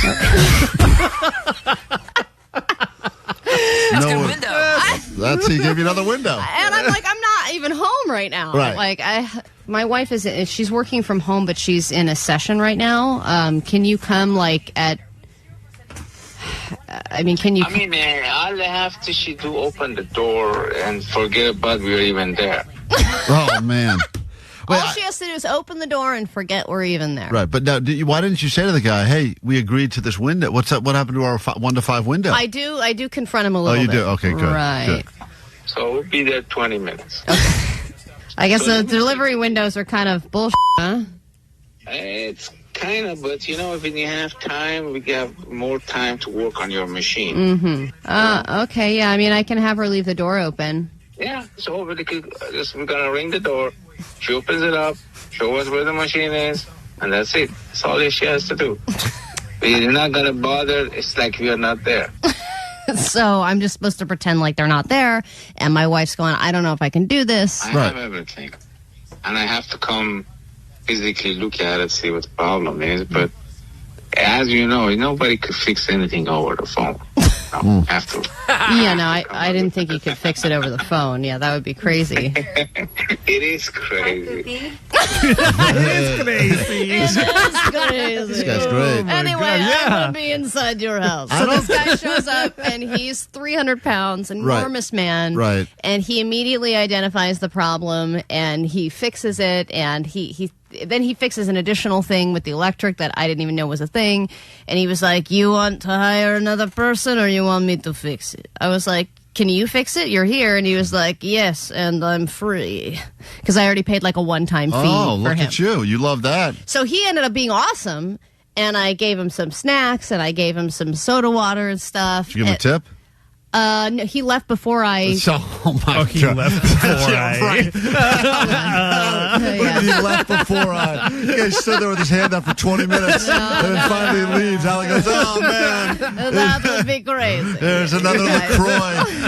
He put his hand out. Oh, you must want a LaCroix. I gave him a LaCroix. The guy didn't want that. He wanted a tip. This is a guy from the company. You Doesn't matter. He did extra stuff. You take him, you grease him a little bit. Look, I did inquire about using his services for other things. I said, hey, you were great. Can I call you for other things? Can I not tip you again later? And no, he hadn't left yet. I said I was leaving and would come back, and then when I came back, he was gone. Yeah, you're probably looking, waiting for it to peel out before you popped up again. I said I would love to use you for any other things that we might come up in the house, and he looked at me and he said, no.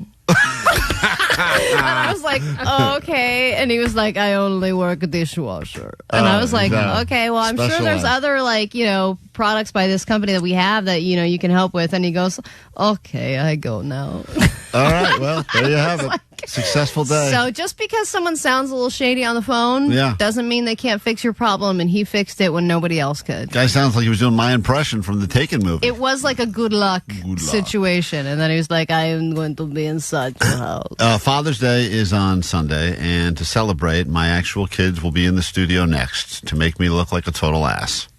Which shouldn't be difficult, but that will be happening. If you'd like to watch it, we'll be on YouTube. You can also listen to it. That'll happen next. And we've got a giant TV to give you, or potentially me after this. Welcome back to KROQ Summer Session. Today's lesson, how to win free stuff without doing any actual work. Attend every hour from 9 a.m. to 6 p.m. to score a 4-pack of tickets to Knott's Berry Farm. Explore Ghost Town Alive and rock out at Knott's Summer Nights, a can't-miss after dark party. For extra credit, go to Knott's.com. Get a 2025 season pass and study thrill rides year-round. We call it field work. Our dean calls it please stop laughing and screaming in the parking lot. It's Knott's or it's not. This message approved by the Faculty of Fun at KROQ, courtesy of Knott's Berry Farm.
in the studio right now, you got Allie, as always. You got me, and then you got the couple of children that are. I thought that was Vanessa for a second, but that's my own daughter. These are my two girls. They're in the studio now on the live stream as well. Hi, good morning, girls. Hi. You were Back by popular demand. Yeah, you were such a big hit the last time you were here during spring break that we decided your first day of summer vacation should be spent right back here at KROQ to make me look like a fool for Father's Day. Are you excited? Tell that one kid to sit up. Sit up, one kid. Who is that guy? That's Omar. That's the one you hate because he has the song. Klein's Kids Hate Him. And that makes her cry. That's a stupid guy. Yeah. No, the song's good. I'm sorry, I didn't mean anything by it. Because my dad's sometimes annoying. Thank you. All right, great. Wonderful. Make a new intro, Omar. This is a great, Sometimes annoying. this is a great start to the game. Now, Allie has cooked up a game, girls, and if we work together and we prove to everyone listening that I actually know my children, we could win something amazing, something Dad really wants, okay? Do you see that giant TV over there? Yeah, it's too big. I don't like TVs. I want other stuff. Okay, great. There you go. Wonderful. See, that's why it works. So you don't get it. All right. And a boo-boo. All right. All right. So does it help, girls, that this is a 98-inch Shut up, QE Omar. mini LED TV, Omar. a QM6? You're so not going to get this TV, dude. Listen to me, girls. Do not sabotage this They're chance for gonna throw Daddy. the game. Do not The thing throw is, the game. guys- Do not throw the game. Klein. No, it's not funny. You all, Klein family, you all have to work together as a family to earn this TV. Come on, In please. round one, I am going to ask Klein questions about his daughters to see how well he knows them. In round two, I will ask you girls questions about your dad to see how many you guys can get right about each other. If you win the game, you win the TV or any other potential prize that we may No, agree we don't on. want any other prize. But you have Don't to let- agree. Girls. I want another prize. Stop it. You don't even know what it is. Just take the giant TV. Okay, all right. Sienna, do you want a giant TV with Daddy? Only if, Come on, Only yes. if Just yes. Just say yes. Okay, here we go. Allie. no. All right. All right, so I'm going to ask you a question, I Klein. want to point out my kids are. Oh, thank you. My kids are all jacked up with sugar right now. Apparently, Postmaster Johnny has been giving them. They've been giving him bowls full of hot chocolate back there all morning. So yikes. she spilled all over her Laker jersey. It's a giant mess. Well, between Johnny and Vanessa back there, I think it's just that everyone's on the same diet. They're all It's like- eating. It's just sugar and hot chocolate in there. and chicken fingers. It's like and the donuts. movie Elf in the back room. All right, whatever you're ready. All right, You're fuzzle. all right, calm down. Wait. You're fuzzle. All right, I don't think we can say that on the You're a radio. fuzzle? What's that? I don't know.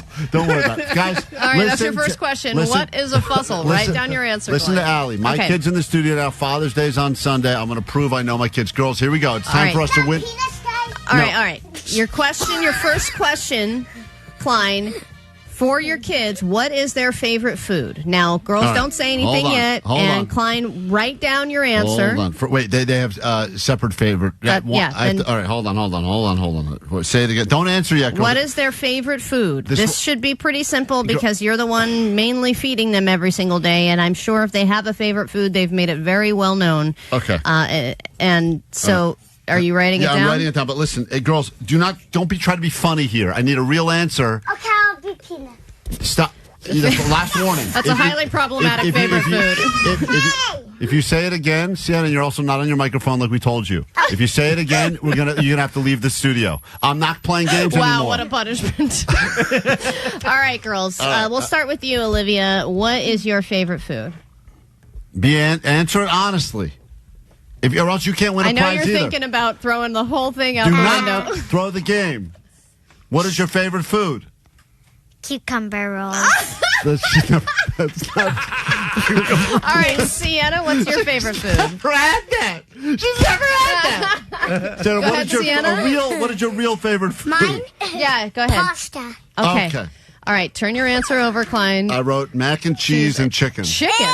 Well, chicken. What kind of a favorite food is chicken?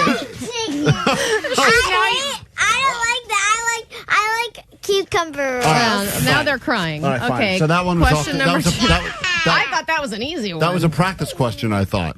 No, there's no practice questions. Oh. That would take way too long. Sienna, don't cry. Sienna, the game just started. All right. I was kidding. Daddy was being funny. What? All right. Question number two. What is the name of their best friends? Their best friend. One each, I'm going to write? One each. All If they right. have the same best friend, then go ahead and write that down. But, you know, if you're dropping them off at play dates and they have birthday parties and all kinds of things, you should probably know who their friend circle is, especially their best friend. Who's that one with the snot? Hold on. I'm gonna write. Don't help me. I know. Are you trying to give him hints, Sienna? That's hold on, nice we gotta of you. win this TV. All right. Olivia's gonna say something different to try to throw the game. I can already tell. So now you're trying to guess what she's going to figure guess? out- yeah, I'm gonna I think figure she's out. going to say cucumber roll again. I think she's going to say Bo Jackson. I'm gonna write Bo Jackson down. All right, I got to guess All right. now. All right. Do I know my kid's best friend? I think I do. All right, Olivia, who is your best friend? Give me a name. My best friend is Olivia D. I didn't write that, but Wait, your best friend is another girl named Olivia? they're all Olivias. That's the only names they have All these right, days. Sienna, who's your best friend? I wrote down that one. I got one Okay. right. See, I got Luca right, and I wrote Dylan as your best friend. She's not your best friend, Dylan? No, she's my friend, but she's not my best friend. Oh, my damn. God. All right, I'll give you a half a point on that. You did get Jesus. Luca. And then How- the final question. How close are we to getting the TV? Well, you only have half a point. So. Oh, man. Girls, we got to work together here. It's Father's And Day. I wasn't even going to give you the point for mac and cheese because she said pasta as her favorite food. But it's here's because of that song. She wanted us to play the penis pasta song that she sang. goddamn, that's a good tune. It's a great song. No, All right. sing it. Do it. All right, girls, and then finally, don't have it. what do your girls want to be when they grow up? This was also a part of Sienna's graduation Okay, from kindergarten. Yep, She said what she wanted to be when she Okay. grew up. I'm sure that if you talk to your kids on any regular basis, you would know this. And All right. I got it. the unfortunate thing is that Klein has to write these down, and I can't read anything that he's writing. I'm ready. I got them both. All now. right, girls. Olivia, what do you want to be when you grow up? Say it. Say what you want to be for real. No jokes. That's you saying that. No jokes. I know, no jokes. Can you say What what, an you, authoritarian. what you want to be? I want to be. Get in. Say into the microphone. If I don't get this TV, girls, it's not going to be a good summer. Sephora worker. Oh, that's great. Okay, and then Sienna, what do you want to be when you grow up? A basketball player. Okay. I wrote down she wants to be a basketball NBA player. She wants to be in the NBA, not the WNBA. I said I want to be Did you just write Starbucks whore? I wrote Starbucks worker. I thought you wanted to be a Starbucks Well, worker. you spelled worker wrong, first of all. I got yours right, Sienna. Stop. So now she's crying. She's crying again. All right, that was Here, this will make her happy.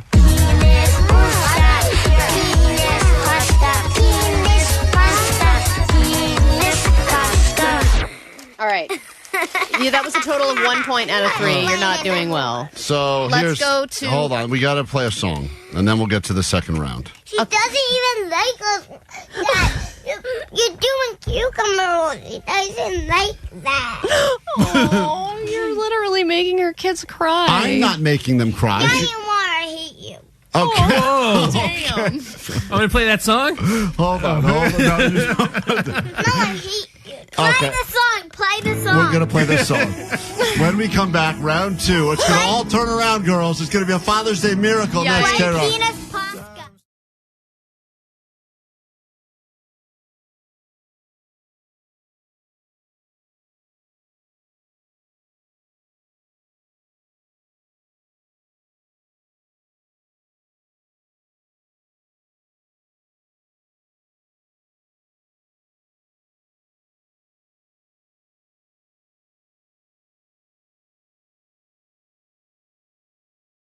Penis vagina.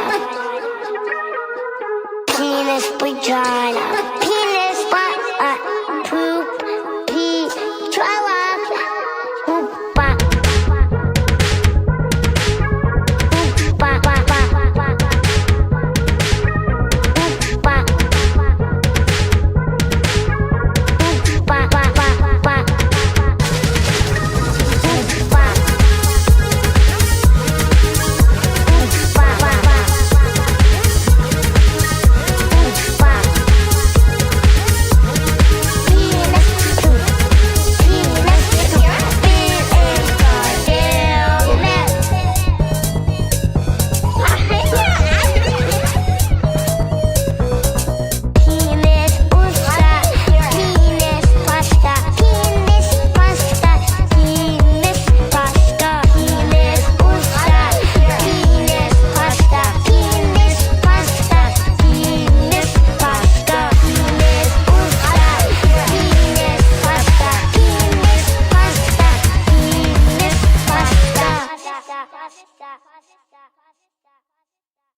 KROQ, we are Klein, A.D Show, and in the studio now, I have actual children, and they are here.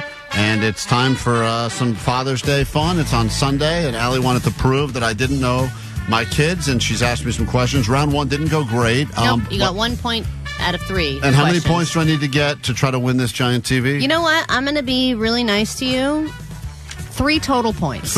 Girls, we got to get 2 points this round. So all you need is 2 more points, all right, okay, to get this TV. All right. Do not want the TV. Right. And again, you clear. all as a family need to agree that this TV is something that you want. We do. Trust me. I don't want Now, during that break, Klein tried to give his daughter a nice TLC, which was awkward. And also, I gave you 3 questions that you've written down the answers to. So here we go. Now we flip the script now, girls. You have to answer these honestly. We're going to see if you know me at all, right? Here we go. If we don't get it, then we don't get a TV. But I don't want the TV. All right, well. Girls, if there is something else that you want, we have alternate prizes. Oh, yeah. So you do want to do well on this. You do not want to trade prizes. Do not fall for Allie's scams. I do. It could be a TV or it could be some other things. Just other things. Okay. Right, we'll reveal what those other options are, but they're going to be things that you want. So play this seriously. TV's not boring. It's the best thing on the planet. All right. What is something that makes your daddy really, really mad? I wrote down my answer. So, girls, what do you think what makes me really the most mad? If I hit you. Okay. That does make me mad. Abuse. Okay. See, Olivia, what makes me so mad? If we... Don't try to be funny. Just answer the question. There are real prizes here, Olivia. If we yell and scream and you yell... Okay. I wrote not when they don't listen. Is that a batch? That's really rough. That's a bit of a leap. All right, that one's a throw out. We got 2 questions left. We got to get these both right. Yelling, screaming, and hitting were their answers. Well, once again, they hit me. I don't hit them. Let's just make that very clear for the record. Okay. All right, here we go. All right. What is your daddy's favorite thing to watch on TV? He obviously loves TV, and he wants to have this big, giant TV in your house. So what is your daddy's favorite thing to watch on television? I think football. Can't copy me. You guys can both have the same answer if you want. No, she can't. Yeah, Olivia. Relax. Okay. The B movie? The B movie? Oh my God, you loser. They watch the B movie. I don't watch the B movie. The dog said the shit, the fuck, and the... Oh. Whoa. What did she say? Did she just cuss? That must be pretty good. Oh my God, you said those so casually. Wait, guys, I have something. Go. He also likes... Guys, honestly, you gotta stop. Actually, he likes the Minions. Okay. Oh my God, Minions? That's worse than B movie. The correct answer, I wrote sports. She said sports. All right. I have to say. I will give you the point. He likes to watch princess movies. Okay. I will give you the point because Olivia said football. All right, thank you. My Finally. God damn. Excuse me. Is this what 15 minutes in your house is it's like? chaos. This is exhausting. Jerry. All right, and then finally, what is the grossest thing that your daddy does? All right, the answer. Poop. Thank you. Okay, and Olivia? So this is the story. So, okay, I'm in the bathroom. I'll be back in 5 minutes. 3 hours later, I'm in the bathroom for 5 minutes, and he's always taking the bathroom for so long, and he has so much gas in his belly. Look what I wrote. I wrote fart. Okay. And I was about to say fart after. Okay, yeah, I'll accept that late answer of fart as well. Guys, you've gotten to 3 points, which that means we've won the TV. Well, hold on a second. You could take home this TV right now, girls. Or, Johnny, will you bring in a couple of alternate prizes and see if the girls would rather go home with... Oh, no, he's bringing in this candy. plate of donuts. No. Yes. No, do not trade a TV for donuts and Twizzlers, guys. They're already eating it. Okay, or... She's throwing it. She's so mad. You could also, if you want to throw all that out, I'll give you 100 Robux. Ooh. No, I'm throwing all that out. Okay. All right, well, now one of my kids is crying. We've officially done our job here. And another one has just bought herself new screen time. Well, so let this be a cautionary tale for all of you fathers celebrating Father's Day that bringing your own kids to work is sometimes a very overrated concept. It's KROQ.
giant TV for a plate of donuts, so you can win one coming up a little bit later this morning with us. Yeah, and Olivia's already hitting me up for those Robux. Oh, man, I really of course. shouldn't have promised that. No, she was like, I'm going to it. give you my account and you can transfer them right now. I was like, yikes. A lot of people said that was the greatest infomercial for condoms and birth control they've ever heard in their entire lives. Yeah, 310 said, I've never been more pro-spank than today. This is a live version of Klein's Kids Hate Him. Well, it's a version of that for sure. Yeah. Lots to get to this morning on the show still, and that includes you winning all sorts of stuff, like tickets to Knott's Berry Farm, first 4-pack coming up in about 15 minutes. And then we will hear from you. Your dad fashions could result in you leaving with a giant TV that I could not win. And that'll all be happening after this quick break, KROQ. It's summer, a.k.a. the one time a year you hit up that friend with a boat. I'm on a boat! I'm on a boat! Klein, A.D.D Show. Now live until 11 a.m. And probably less annoying than your boat friend. Hey, this summer... Klein, A.D.D Show, Jimmy World right there. Jake is about to be broken, courtesy of this show. Can we break Jake? Yeah. Can he eat through what has been now over 30 pounds of weight loss in the last month and a half? He's got gained it back in a day. platters and platters of meat in front of him right now. I don't know how many pounds. That's awesome. How many pounds of meat would you guess that is? It's probably as much as you've lost. I'd say it's about 30 pounds. I feel like it's almost like over a pound a plate. Oh, way more than that, dude. That's way more than a pound Yeah, a plate. I think there's probably at least 5 pounds of meat. It seems like 5 pounds of plate. It's a mountain of meat in front of you. By the way, we're doing this because Gundo Comedy and Barbecue Festival is happening in El Segundo, June 5th through the 8th, and that includes comedy shows. Our buddy Brett Williams will be there, Jeremiah Watkins, good lineup of comedians, tons of barbecue. One of the pit masters that I think made some of this meat in front of you came all the way from Australia just to do some barbecue here in America. Yeah, I know. So... And I bet that Brad and Jake probably can eat the same amount of barbecue at this point. I used to be able to eat Brad. I think that Brad may weigh more than Jake now, and he's only a half a person. Yeah. So think about that for a second. He's got that massive head. I believe that is the socially acceptable term. I need to go there. Half a person. The big head was You're unnecessary. listening, Brad. We love you. Brad, you know we're boys, right? All right. But your butt would be delicious. Yeah, I'm just saying, if we're going to go cannibalistic on Brad Williams, we all start with the giant dwarf ass, right? Right? Who's with me? Right? All right. You ready for this, Jake? So normally now, when's the last time you've actually had a feast of this, like in front of you? Like this? The last time I had a feast like this was that weekend that we did the Last Supper. Now we brought in all that food. Oh, yeah. We should do summer- a side-by-side. Yeah, Because but- even him eating it, Right. he's looks so much thinner. When we did the Last Supper here, which was when you kicked off your weight loss journey, we brought in all your favorite foods. You got to That put was together your awesome. final, like you were a prisoner on death row. And I ate it all weekend. And we gave you everything you want. Pizzas and hush puppies and all this random crap you wanted. We I think found he it gained all. 3 pounds just that weekend. Just on that supper. Oh, yeah, dude. So I went now, crazy. so this is the first feast you've had. And the question is, here's the thing. Allie and I really want this food. Yeah. So I want to lick it. Can I just lick it? Oh, man. Oh, that would be so I'd probably worth- still eat it. Yeah, that's not Really? gonna stop out. Yeah. Would you really? I would tap out Oh, if you then, licked it then all. I do want to lick it then. Don't lick it, Jake. No, because I can eat this all weekend. No, It's just such a douchey thing to do. Why would you just lick all the food? Because I want to take it. But the segment is not take it home and eat it over the It's not weekend. claim it by licking What's it. the segment? Oh, break Jake. You break Jake, which is how much of this can you eat before you physically can no longer eat? You were Well, on. see, I can't do that because it's gonna be. If I do that, I'm gonna feel like complete hell. What do later. you think do you think he can eat one plate? I think that Jake, previous to the Lasara, could have eaten all of this over the course of maybe the entire show. 4-hour show, he would have finished all Well, of and this meat. barbecue too. Like it's not like yes, it is It's not like filling. bread, yeah. but if you Yeah, you like can mac rebound and really quick. Yes. Yeah, and this is all good protein, by the way. I mean, this is. I'm Oh, looking, yeah, what, yeah. what are you looking in front of you? I see some is that pulled pork there? Yeah, pulled pork, Brisket. brisket. Yeah, And some ribs, I think. yeah, it looks great. So, So just dig in, I guess. yeah, Jake, can we break? Allie, do you think he can finish an entire plate? I think he's going to. What was your dinner last night? What's the last thing you ate before you start? The last thing I ate was half a habanero beef stick, or actually a third of it. You couldn't even eat the whole thing. You ate half a beef stick? Yeah. And then what happened? You were full, or? Yeah. Oh no, this is gonna go terrible. So he's going to tap out with just like a couple of bites for here. These are so small. All right, Jake is Yeah. Oh, I couldn't possibly finish this beef stick. Just half the one. Jake just ate his first piece of barbecue right now. It is. How's it taste on the tongue? Awesome. Yeah. See, just poor Jake hasn't had a meal in a while, and now he's really feasting. Yeah. See, I think he's going to eat through whatever Lasara's giving him. And Well, you know, he does have the will to break through. he does. And if he knows it's going to ruin our day because we don't get any of the barbecue because he eats it all, then I feel like that Jake is so spiteful and he wants to be right all the time that the idea that he knows. If you remember the day, Allie, when I was getting my colonoscopy and you guys brought in all that food. I remember. Yes. Everyone brought in food that I wanted. I couldn't eat any of it. Jake ate all that stuff. Oh, yeah. That day he went to town. Yeah, he loves just seeing you suffer Right, while so he's eating. That's my point. Is I think he would rather suffer himself to and know know you're not eating it. to know that I'm suffering. Yeah. Yeah, Right. I'm bummed that I can't just take it all. What? Where's your Vanessa? Go ahead, say your thing. I know you're thinking it. I'm thinking no. No, not you. Not you, real Vanessa. I'm talking about Omar Vanessa. Hold on. Okay. That's right. Well said, Vanessa. That's not what I I'm can't thinking. I'm take- thinking inclusion. Yeah. I can't take all this meat. Yeah, keep going, Jake. Keep saying it. Hold on. Jake is now plattering that. You can watch this on YouTube right now. We're streaming live. But Jake, in case you're wondering, is making his way. I'd say he's 20% of the way through plate number 1 already. And I think this is the most Jake has eaten at one time. Less than 20. Since he started doing it. 208 thinks that we're really screwing Jake for his date tomorrow. Well, that is the potential thing that could happen here, is that Jake could be in such bad shape after this meal that he may have to cancel his date tomorrow, which would be hilarious because, as someone pointed out, whenever Jake brings up his new love interest on the show, that is as soon as he mushes the relationship. Yeah, we're cursing. Whenever he does stuff quietly, we don't know about it. We hear about it behind the scenes. It's going great. As soon as we talk about it on the show, it's game over. Oh, that's super good. What are you eating now? This is the pulled pork. You moved over. You started with the brisket. Mm-hmm. Now you're over to the pulled pork. Mm-hmm. Wow, Jay, I'm shocked. Klein is so jealous. I'm so jealous right now. What do you eat now? How is it? I'm so, but also I'm surprised he's still going because I really thought Jake would have had like a few bites and he would have been game over. No, he's still pushing through. How are you feeling right now in the stomach? Full. Really? Yeah. Already? Uh-huh. Wow. Oh my God, I could eat way more than that. Now it looks like you have the meat sweats, but did you come in here with that already? This is normal sweats. Oh, those are normal sweats. Those are Jake sweats. Those are Jake sweats. Yeah. And now, if he can't finish even one plate of this, I'm curious if Vanessa can finish more than Jake. Because Vanessa is a tiny little person. Right, child. Tiny little person. Yeah, that's right. Thank you, Vanessa. But I think that she could take down a plate of this barbecue. Do you think you could, Vanessa? Oh, that's like a lot of like it looks delicious, but I'm just overwhelmed by how much meat it is. You said you wished there was more. We're trying no, to. I said I wish there was a piece of corn. Oh. Literally what I said. That's what you said? Yeah, something a piece of corn something a child would say, for sure. Yeah, right? Something a child would say, for sure. Corn!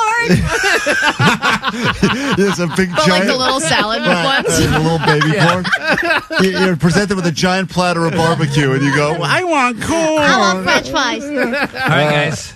Is that it? This is it right here. You're tapping out? That's This is it? the last bite right here. Why? What's going on with This you? segment would have lasted all my hour God. long. I'm done after this. I feel full right now, but this is it.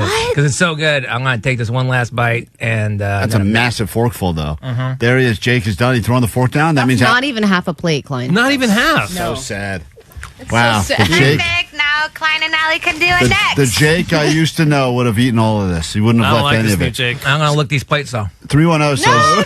Yes, do it. Look it. 310 says, knowing Jake, he's going to eat until he throws up, and then he's going to puke on the other plates just so Klein and Allie can't have any. And then he's going to say, the Stop ace. giving him ideas. The ace. All right, well, there you have it. All right, thank you, Gundo, and congratulations on bringing comedy and barbecue together. And also, Gundo, Jake, how you feeling right now? Stuffed. Absolutely stuffed. Wow. Sarah does work. Yeah. Go ahead and plug your Lasara. Go ahead. LASARA.com. Promo code Jake10 for 10% off your entire treatment plan. If you want to only be able to eat a third of a plate of barbecue, man, I can't believe it. That's crazy. Good. All right, wonderful. That's probably what I'll eat like all day. We're going to take it's it for you. Are you serious? Yeah, I probably won't eat until my date tomorrow. Wow. No, I'm joking. I'll eat tomorrow.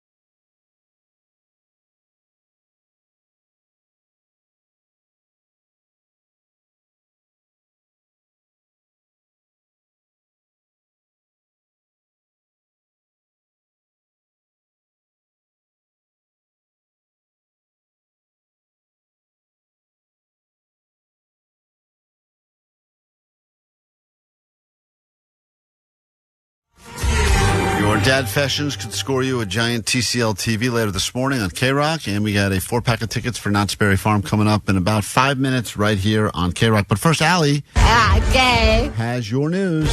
Grab your Adderall. It's time for A.D.D. News. So the LAbubu craze continues. If you don't know what a LAbubu doll is, just Google LAbubu. B-U-B-U, and get confused about why people are spending so much money on these things. They're hard-earned money. Not only are people spending up to $1,000 on just one of these things, not only have multiple stores been robbed of their LAbubu doll inventory, we are also now seeing human-sized LAbubu dolls being created and sold for mass amounts of money. I believe this is the first human-sized LAbubu figurine, and it was shown off at an art show that had a corresponding auction in Beijing, and it sold for how much do you think? $50. Oh, no. Human size, it's got to go for more than that. What's it made out of? Do you know? I mean, it looks kind of like like ceramic. Whoa. You know, like it kind of looks like something you would make pottery out of? At least $1,000. How are you going to hang this off your backpack if it's human size? That's the real question. I think you hang yourself off of it. Oh, got it. You are the keychain. Knowing the way these things are, it's probably got $50,000. It is mint green, and it's 4.3 feet tall. I guess that is technically human size, more like Vanessa size. Yeah. Mm-hmm. Received several bids, and the auctioneer, or the person that won, paid $150,000. Money well spent. They won't regret that. When this fad moves on in a few weeks and no one ever speaks of these again, they won't regret that. Couldn't you just make your own for way cheaper? I think that's what Walmart's doing. I think they came up with their own line where they're knockoffs, where they look just like them, but they're not them at all, and everyone's buying those ones. Yeah, they should make like a Build-A-Bear, like a Build-A-Boo. Like I was at a festival over the weekend, and they had so many knockoffs. Yeah. It was crazy, the amount of knockoffs that were out there. And what do they call the knockoffs? I think one of them was close to LAbubu, but I want to say it was LaZuzu. Oh, man. But everything about... And my girls were telling me why this is a knockoff and why this one's real. They had real ones there, too. But they're like the kids know what's up. Yeah, how do they know it's fake? You don't want to get your ass is a doll with teeth on it. It's the teeth. It's how the teeth are proportioned to... I don't know. It was weird how they were explaining. I really didn't care. But yeah, I was like, you're getting LaZuzu, kid. Yeah. It's a LaZuzu Christmas at our house. Yeah. All right, aside from protests and curfews, what else is going on in the world? While the battle on immigration continues nationwide, there are other battles being fought, like the Southern Baptists, who are trying this year to get rid of gay marriage, sports gambling, pornography, and willful childlessness. So they just had their big convention in Dallas, and they voted their new agenda for this year, and it includes overturning the Supreme Court's decision on gay marriage, so get rid of that. Get rid of sports betting altogether, because that is sinful, and I guess it has gotten pretty insane because bettors are now harassing athletes a lot more when they don't win. And they also want criminal charges for anybody who gets an abortion, and they want to ban any church that allows female pastors, and of course, the hardest thing to get rid of, pornography, which, come on, Jesus, with the creation of OnlyFans, I think that has put the nail in the coffin there. That is never Don't they going realize to that's an uphill battle? They're trying to get rid of some of the greatest things. I mean, the gay marriage thing, fine, get rid of it. Who cares, right? But I mean, the sports gambling and the porn. I mean, this makes people happy. What are they doing? Because they don't want people to be happy. They want people to be devout. And they want to be serving Jesus, and they want to be helping create life. So anybody who is deciding not to have children and live in sin and live with somebody and not have kids, and they're just going to be a fur parent instead, they're living their life in sin because they're not contributing to humanity. Sin's awesome. Yeah, sin is so great. Yeah, it is. Yeah, sin is the best. Where's there a religion that celebrates sin? Like, please sign me up. Like is that Satanism? Maybe, but Satanism Scientology is more evil. I think we'd have to come up with a different one that would just be like called cynicism. Oh, that's great. And it would be. I think you also already subscribe to that. I subscribe to religion. that in the traditional definition of the word. But the idea that we would celebrate all of the, quote, sins, and that would be our, 10 Commandments. I think it's a beautiful religion. Thou shalt gamble irresponsibly. Yeah, that's right. Thou shalt lie with man, woman, whoever, as long as you get laid. Yeah, covet thy neighbor's wife. Covet away. And chat with her virtually while your wife is in the other room. All right, and because you're not any use to us if you're dead, here's a PSA for you. Be careful breathing in helium from birthday balloons because apparently that can kill you, and this is a very sad story. Funeral services were held today in Mount Carmel, Illinois, for 6-year-old Gunnar Hyatt. His family said he died after breathing in helium from balloons used to celebrate his birthday just days before.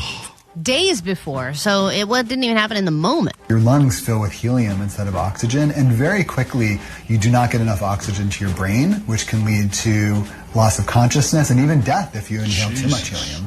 Lots of people use balloons to make celebrations more festive, and they certainly do bring a smile to your face. But if used incorrectly, they can bring tragedy. That reporter has to lay off, I think. I didn't realize. I didn't realize that helium. Who hasn't sucked a helium balloon and made a funny voice before? I have many times, but I guess it depends on how much of it you inhale. And I guess if you're a little 6-year-old body with tiny lungs, and if you inhale a lot of helium and it replaces the air in your lungs, that I guess that makes sense that it would create some kind of emergency. You know what's funny is we had a birthday party for my daughters a couple months back, and we bought one of those disposable helium tanks to fill some balloons. There was some left over, and I was doing the funny voice to my girls, and my wife got so upset. He's like, "Don't teach them that." Yeah, I'm like, "But I'm talking in a funny voice." Funny voice.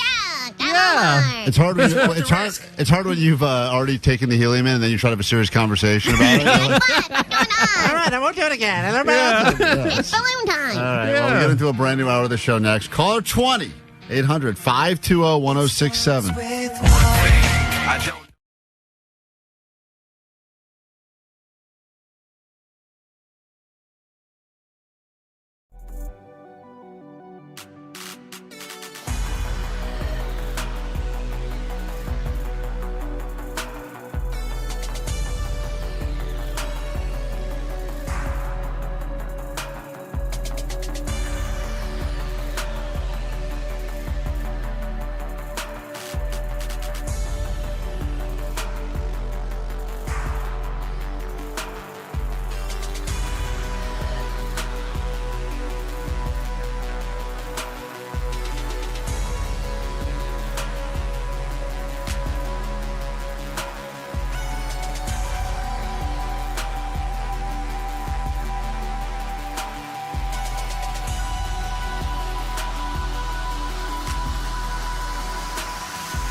Show.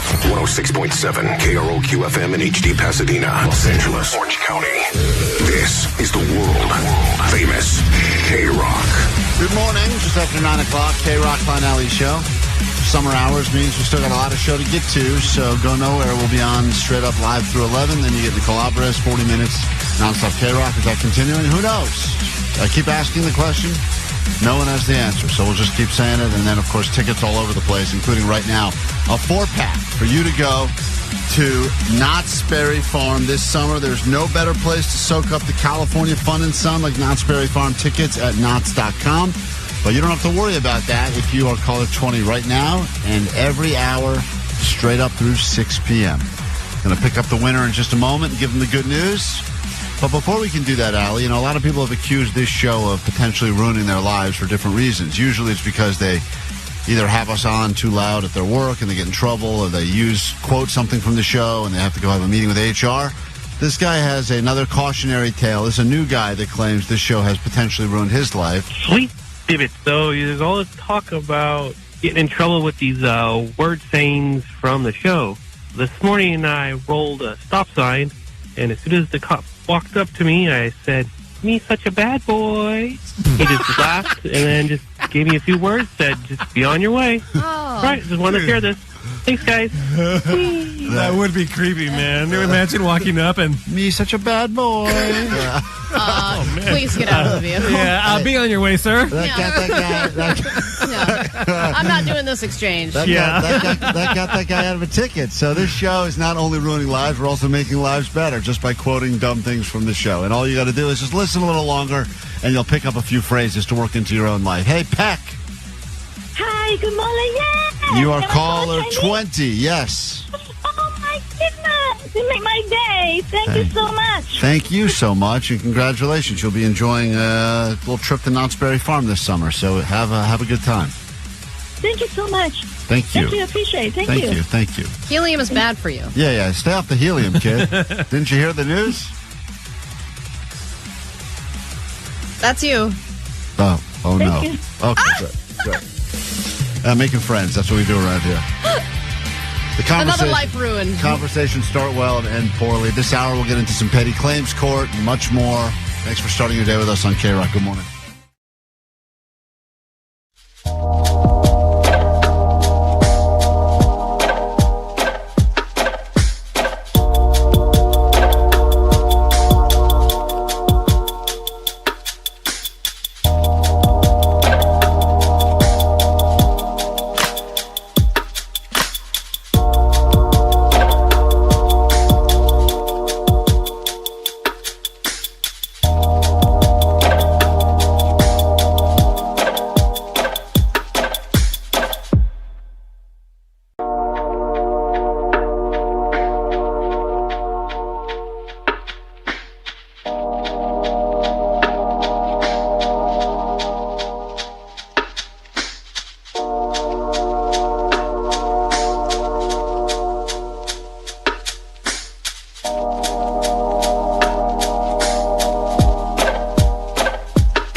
you are being scammed because no one, Allie, unless they were involved in some sort of a serious accident, would have to do as much as you've done over the past, 2 weeks.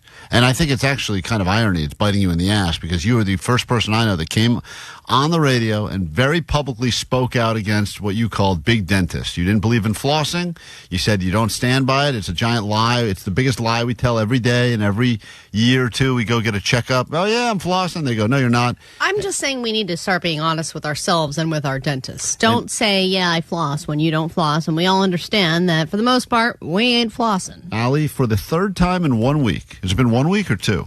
I have had 3 appointments in the last 2 weeks. And it makes me think and that I might have another one on Friday. Your mouth is falling apart, or you are getting scammed and falling for every little upcharge they try to give you, which, I know that you came in here numb on, I forget, one day last week. You were still all numbed up because they numbed your whole mouth and filled, you said, what was the number of cavities you had? 9 or something? Glad you were listening. Was it 10? How many cavities? You were here what day when you're doing how many cavities? I don't know. It was such a. I remember. I'm not trying to share this with you. I remember it was Omar 7. and I It were was blown 7. away with how many cavities it was. Well, it was a lot. What happened was I started getting, and I don't know if they do this to you, but they start hitting you up saying, hey, you haven't been in for a cleaning in a while. Come in for a cleaning. It's free. It's free. Come on in for a cleaning. So finally, I'm like, all right, fine. I'll make an appointment and go in. When I went in, they said, oh, by the way, we've changed owners. There's a new owner now that owns this entire operation. And by the way, there's a couple of teeth that are problem teeth, potentially. Let's have the dentist take a look. They take a look and they say, yeah, you know what? These are problems and they're just going to get worse. So you might as well get them filled now because it's cheaper to do it now than it is later on. And of course, ding, ding, ding. I'm like, sign me up. I don't want to pay more later. I'd rather pay less now. Yeah, that's like a scam, though. Well, I figured that out. See. I'm a big fan of the wait and see. And I was on the fence about it, and then they were like, well, it's actually better if you get it done now. And I was like, all right, fine.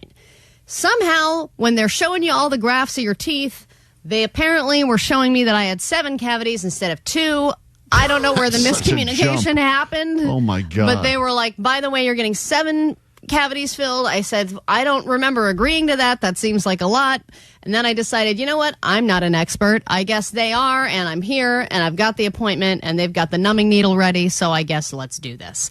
As I'm leaving, and they worked on my mouth for a long time, and I was numb on every single part of my mouth. As I was leaving, they were like, so does your bite feel okay? I'm like, I can't feel anything. I don't know what the hell's going on. And they were like, well, if you feel some jaw discomfort, just let us know, because we just did a lot of work on your teeth.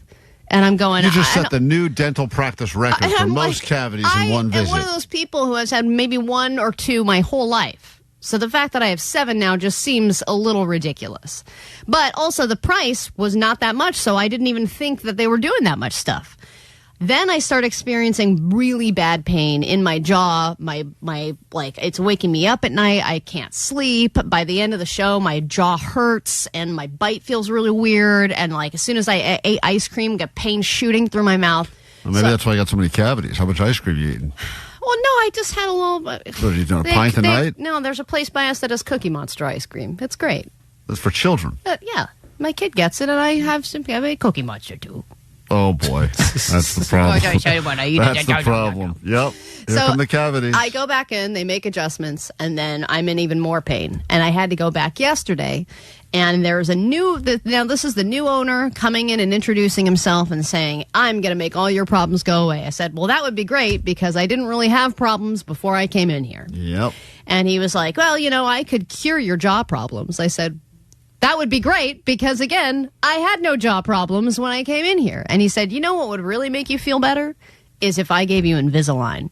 Oh, yeah. They love that move. Oh, and they drop the I word. They love giving Invisalign. They can't even get the word out without them just their mouth watering. Oh, my God. I thought it was the teeth whitening thing that they were pushing. But they used to. They've moved on to Invisalign. And he goes, you will never have another jaw problem if you're in your life if I give you this Invisalign. And I'm going to do another procedure right after that that's going to make you in tip-top shape for the rest of your life. I said, you've got to be crazy to think that I would then get more crap done to my teeth after all these things that I have been through. And he said, oh, by the way, I noticed another cavity. See, this is where the scam has begun. And I was like, this is crazy. Did you say that in your Cookie Monster voice or your regular voice? No, stop it. That's from my cookies. Allie, the free cleaning scam is how they get you in there. Everyone offers a free cleaning so they can find things to then charge you for. It's no different than when they say, come by for a free inspection of your car, and then they'll find a bunch of stuff that they can charge you for. Meanwhile, this guy said, 818 says, you're getting scammed big time. Same thing happened to my wife. Dentist got taken over. The second opinion, so everything fine. The place gets taken over. New place goes, we got a lot of things here we got to fix immediately. Right. And then they go, I'm going to get a second opinion. Went for a second opinion. They go, you have no cavities. No one knows what's going on. I think it is, if someone were to really look into this thing, and I bet you there's a former dentist who would probably come clean and let us know what's going on. I would love to know. It's got to be 80% scam. I would imagine 80% scam industry. Dude, and then the dentist that eventually fixed me yesterday, he was like, I've got 4 different offices. They're all really successful. That I think I'm probably going to just spend most of my time at this one because the other dentists here are... No good? He made that face? Yeah, and I was like, you mean the ones that gave me my fillings? Because that would mean that it's another huge problem that Kelsey. you even have that dentist filling my teeth in the first place. Kelsey, go ahead. Please talk some sense into Allie. Yes, Allie, I had the same exact thing happen to me. My dentist got taken over by a new owner, went in, he told me I had all these cavities, filled a couple of them, and I was like, whoa, let's slow down, let's do some of these later, because it was getting way too expensive. And I went and got a second opinion at a new dentist. She told me I had 0 cavities. Yes. So I'm telling you. So what is by the way, going on? Is there any profession that has more discrepancy? I don't think so. And by the way, I did this exactly what you're saying. I was with a guy, old dude. This guy was old, shaky hands, old. I mean, real old, shaky hands. And I went to him for the past few years. I was like, this guy probably should retire by now, but he was still doing it. And he was shaking away and clacking. And he goes, but he kept saying to me, your mouth looks fine, mouth looks fine. Next, finally, guy forced retirement because I think he ended up stabbing someone in the eye with one of those plaque tools. So they forced the guy out. They brought in a new person. New person takes one look, goes, yeah, you got a lot of stuff here we got to take care of. I go, the old guy. And they make it seem like it's not an option. Like, yeah, this needs to happen, so we're just going to go ahead and schedule it. So I bounced. I said, all right, let me go see it. I bounced and went to some place in the valley, and they looked. They go, your mouth looks fine. And that's the gut feeling. You have to be like, hold on, something's not right here. They also convinced me to get a mouth guard at night because they were like, that's probably what's also causing your teeth problems. Then my thing arrived, my mouth guard, whatever, and the new dentist looks at it and he goes, oh, you got one of those? Yeah, you don't really need that.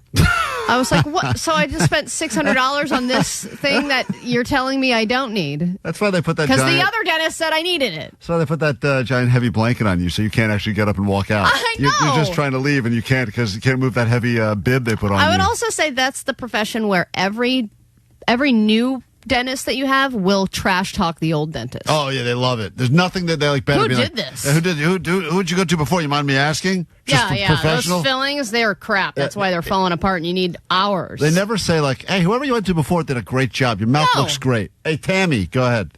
What's up? Hi. Yeah. I had ended up going to a new dentist because it was closer to my house, and they messed up my teeth. They said I needed 2 root canals, and I was in so much pain afterwards. I had to go back to my old dentist and get it fixed. That's also embarrassing, too, when you try to go somewhere else, and then they mess you up, and then you got to go, you're crawling back to the first one. I know. And they hold on, we have a dentist on the phone who's mad at us. Hey, you're a real dentist? Hey, yes. Former or current? No, current dentist. I'm in Sherman Oaks. All right. Would you be honest? What percentage of your industry? Maybe you're on the level, but there are a lot of guys that are scamming.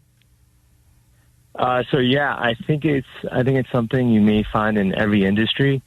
But I specifically wanted to point out, what was said about going to one dentist and finding a lot of cavities and then another, and you have a clean slate.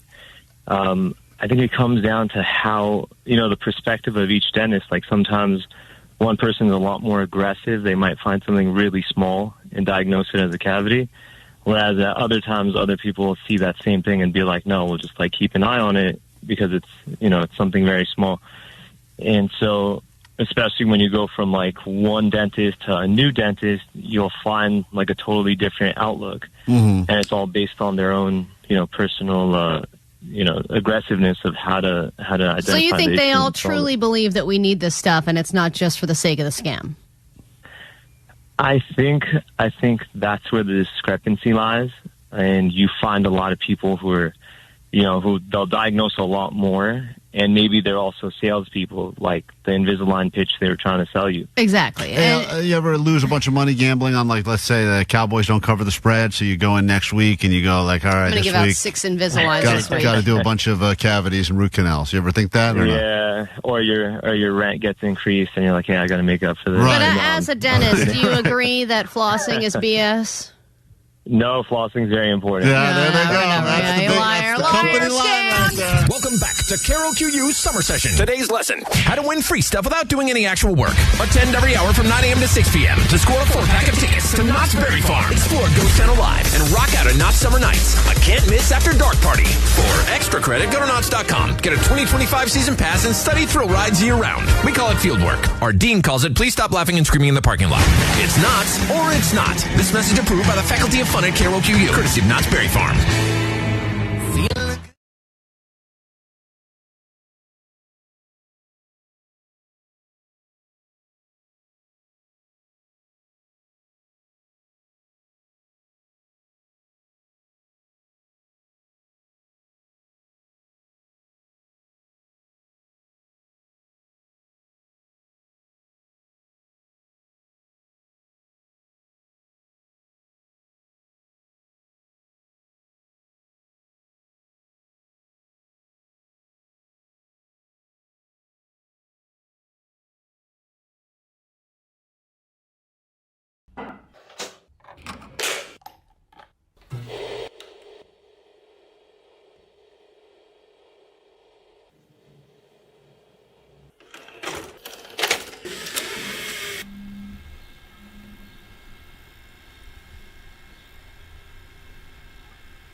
Hi, I'm Allie from Live 105, and ask me about my Honda.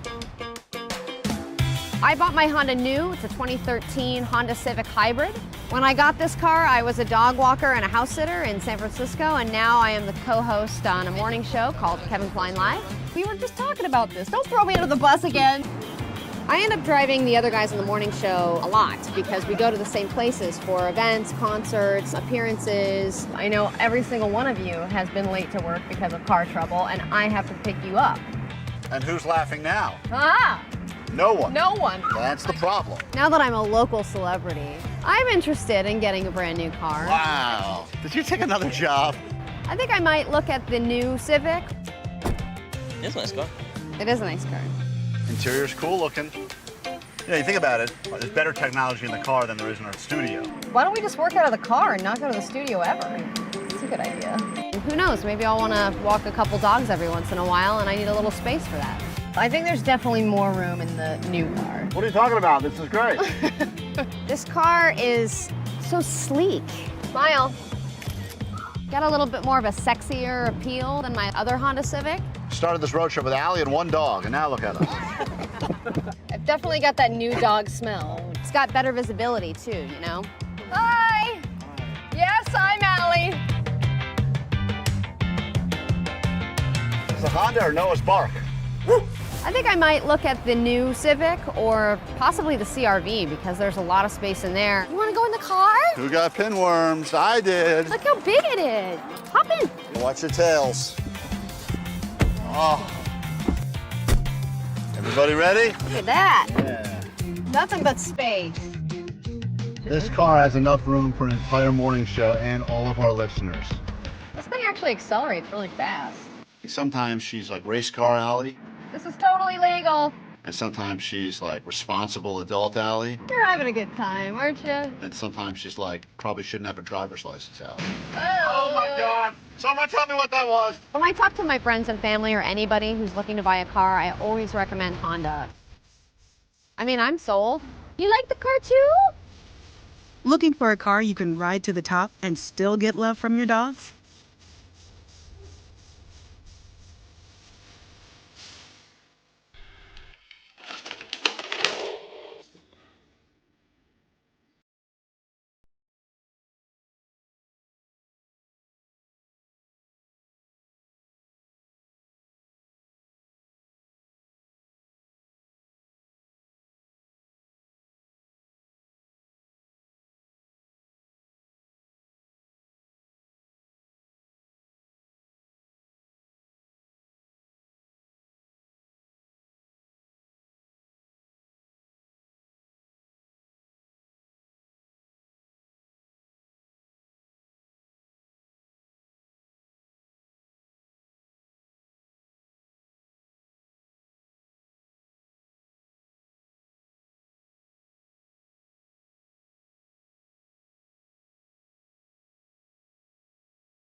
We are Klein All.y Show, Friday morning. It's time to find out what Johnny knows and doesn't know.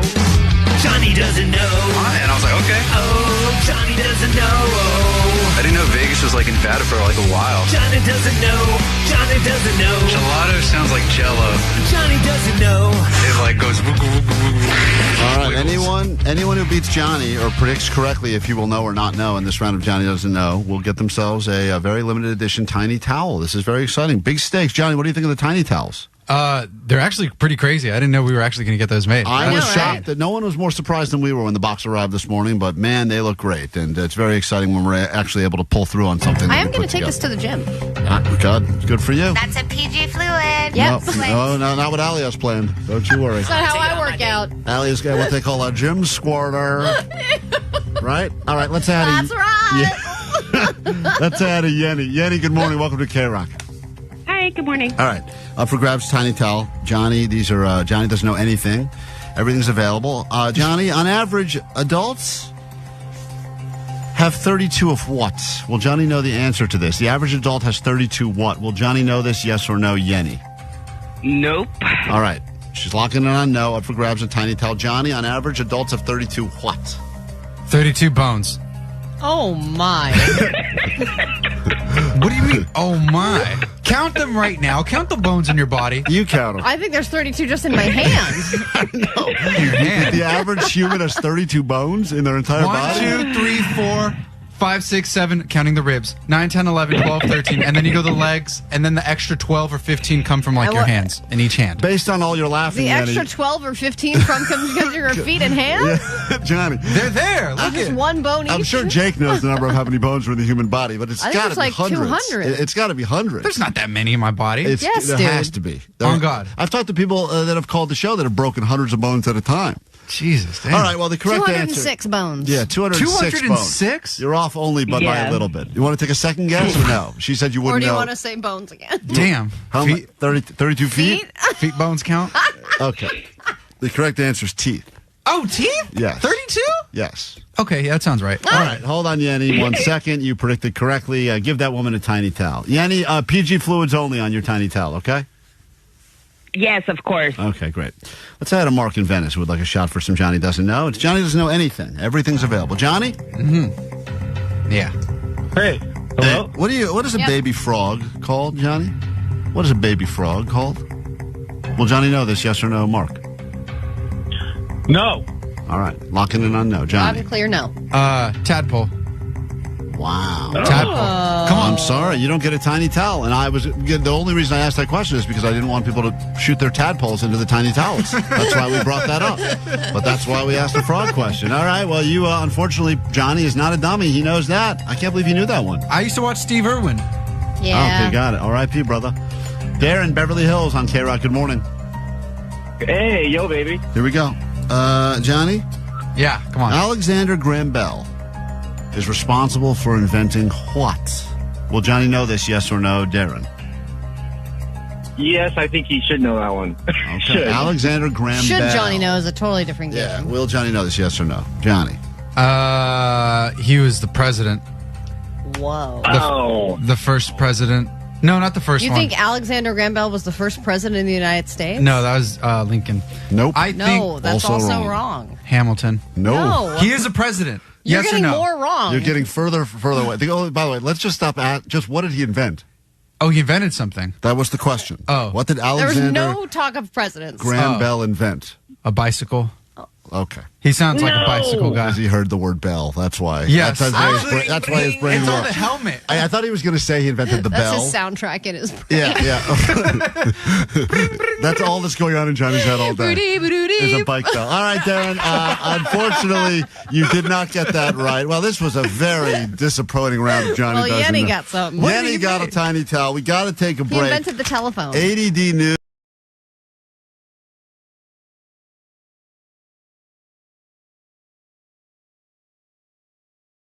All.y Show. It's almost time for Petty Claims Court, which means you are about to be in a jury. You're going to hear a couple that is fighting over something very petty, but you will determine who's right and who's wrong based on your votes on the text line 800-520-1067. I am concerned, Allie, because this couple that is about to join us has been married for a total of 1 week. Oh, yikes. And they're already calling in? 1 week, and they are already now on petty claims court, which is something that I would say I don't even know what the issue is just yet, but the reality is I would think first week of marriage is pretty easy. Yeah, but you also think about it's like after you do something big, like buy a car or get married, you start in the days afterwards going, did I just do the right thing? Yeah, or maybe... Well, hold on, that person chews weird. I didn't notice that before. Or perhaps they were doing something that you thought that they would just stop doing the second you got married, and then they're still doing it. I don't know what the case is. You will be a jury. Congratulations, you have jury duty. So as far as we're concerned, you don't have to go to work today. It's time for petty claims court. In the legal system, cases are tried from Supreme Courts to small claims court. But what about stuff that's too small for small claims court? This is petty claims court. In moments, we will need you to determine who wins and who loses. That's what relationships are all about, scorekeeping. We make it very simple on petty claims court. If you're dealing with an issue that's so small that even small claims court will not see you, you can always slide in the DMs and join us in a future episode of petty claims court. All right, let's say hi to Illy and Danny. I believe are they calling from their honeymoon? Are you guys on a honeymoon right now or no? No. Well, actually, no. No. Can't even agree on that. That's the first question. That's so but you did just get married a week ago. Yes. Yeah, we did. And how long were you together before you got married? 8 months. 8 months. Oh, wow. You got married within a year of knowing each other? Yeah. Yeah. Pretty much. Pretty much. Sorry for all the judgment in Allie's voice right there. Well, you don't hear about that very often. I feel like now people wait longer than ever. I feel like a lot of people now are like, 4, 5, 6 years. Maybe they felt some sort of a connection. But we just got married in Vegas. Cool. Like classic. Yeah, okay. Who proposed? He proposed to you? Yep, yeah, I did. I did. And did you think, it's a little soon to propose to this woman? I've only known her for a few months. No, I don't think so. It felt right to me, so I just popped the question right then and there. Did you pop the question in Vegas and then immediately get married? Well, no, it wasn't like that. No, you went to Vegas with the goal, right? Of already getting married. Got it. Like you woke up hungover and married. Yeah, he popped the question, and then like a week later, we decided to get married. Like we decided to get married in Vegas. Let's find out what the issue is. Who is bringing the other person to petty claims court? I'm bringing Danny to petty claims court. All right, go ahead and tell us what's going on. We'll battle this out, and then the jury will decide. This man, he'll do everything around the house, like clean the house, everything. But for some reason, I'll wake up, every single cabinet and drawer will be wide open. Oh, my God. Wide open. I know exactly what that's like. That's what my wife does. So you started by saying he does everything around the house and you appreciate that and he's a great guy. Yeah. But for some reason, whenever you go into, let's call it the kitchen, every cabinet door is open. Like he was looking for something and just didn't close doors when he was done? Yeah. Does this include important things like the fridge? Does the fridge remain open for a prolonged period? Sometimes he leaves the freezer open. Like every now and then I'll catch the freezer being open and then I'll see like some shit got ruined and I'll be, oh my God, that shit is, girl. All right, try not to swear too much. I can tell you're heated. Yeah, it's okay. I get it. But if you could not curse, that would be great. Okay, perfect. So he leaves the fridge open. He leaves the freezer open. He leaves the cabinets open. And what is your defense for this before we get into who's going to win this battle? My defense is I just forget to just close them. I mean, I remember to do my chores and put everything in there and organize it, but for some reason I just forget to close it. See, I like the argument that you're just going to open them again anyway. Like let's say you have a cabinet with snacks in it and you want a snack, so you open it up, you take a snack out. The idea of closing it again seems silly if you're just going to get a snack again in 20 minutes. It's the same reason you make your bed every morning. You got to reset everything. And also, if you have every cabinet and drawer open, that's just more things for your head to bang into, your knee and elbow to bang into. That's when, you forget that you've left something open and you actually hurt yourself. You are accident prone, Nilly. Oh, is that what happens? Have you walked into these cabinets before? I'll usually, hit my head on the cabinet because I'm, very, clumsy. Yeah, I'm clumsy. Or you just assume that cabinets are closed. 818 says this lady is screwed because she got married under Nevada law, which means their laws are in favor of the men, unlike California laws. So already talking about divorce, but let's not get into that too much. They've just been married for a week, and you do admit that you are doing this. You do leave the cabinets open. This isn't like one of those situations where you think you close them, but you close them with such force that they push back open again. You're saying you know for a fact you leave them open. Yeah, I know for a fact that I leave them open. They're closed now, but sometimes I leave them open. But what would you say is the ratio of housework from, Danny to Illy? Danny's doing like 80-90% of everything? I say like 70. But I also provide. I'm like the working person of the house. You know what I mean? You're the earner. Yeah, I'm the earner. So you're saying I'm bringing home the bacon. The least you can do is not put it in the fridge and close it. Put it in the fridge and keep it shut. Yes. Is that what you're saying? Yes. Okay. And listen, a lot of people on the text line are saying if this is a trait of people that have ADD a lot of times. For some reason, they have a hard time completing a task. So they will do part of the task, which is open cabinet. Or getting the item is very urgent. And then once you get the item, you're like, okay, batteries, I found them. And you walk away and you're continuing your project. You can't be bothered by turning, actually closing the cabinet behind you. Or you think, I'm going to close it and later, and then you don't. Follow-up question, guys. Does Danny close the car door after he gets out of it, or does he leave that open too?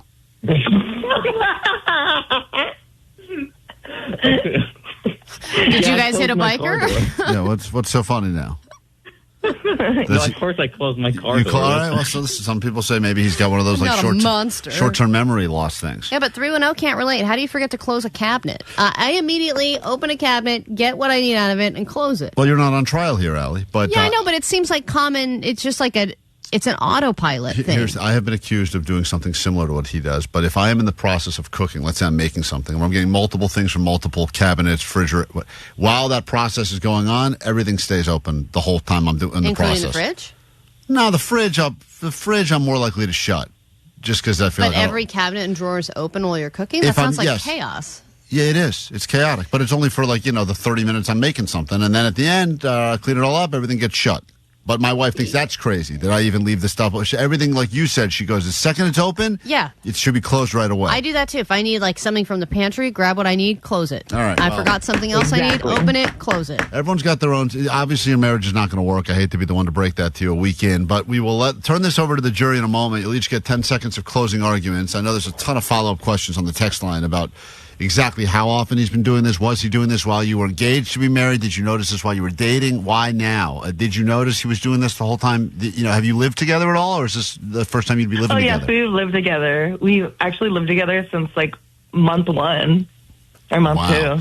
So you literally lesed out. That's really what they moved in together after 1 month of dating, and then they got married after 8 months of dating. We also met off Tinder. Cool. And they met on Tinder. All right. Well, you got all the red flags for a problem. I know. Yeah. I know. Someone on the text line said, I got married in the first year, and it was a huge mistake, and I'm already going through a divorce. But maybe you'll make it. Does he ever put stuff back where it doesn't belong as well? Have you ever found eggs in one of the cabinets or something? Oh, my God. I get into this argument, and I want to know if the text line can agree. Does bread go in the fridge? I put my bread in the fridge. Klein? Bread does not go in the fridge, but people try to do it to get a little bit more days out of the loaf. Oh, I can get months out of that bread. Yeah. I get preservatives for. Yeah, that's what. Thank you, Jake. It's all about the sweet preservatives. Why? Who's the one who puts it in the fridge? He does. Yeah, he put bread. He puts bread in the fridge. Yeah, it's not cool. What do you mean it's not cool? Then I get 3 days out of the bread. That's right. You got to go through it. No, I don't eat. All right, jury.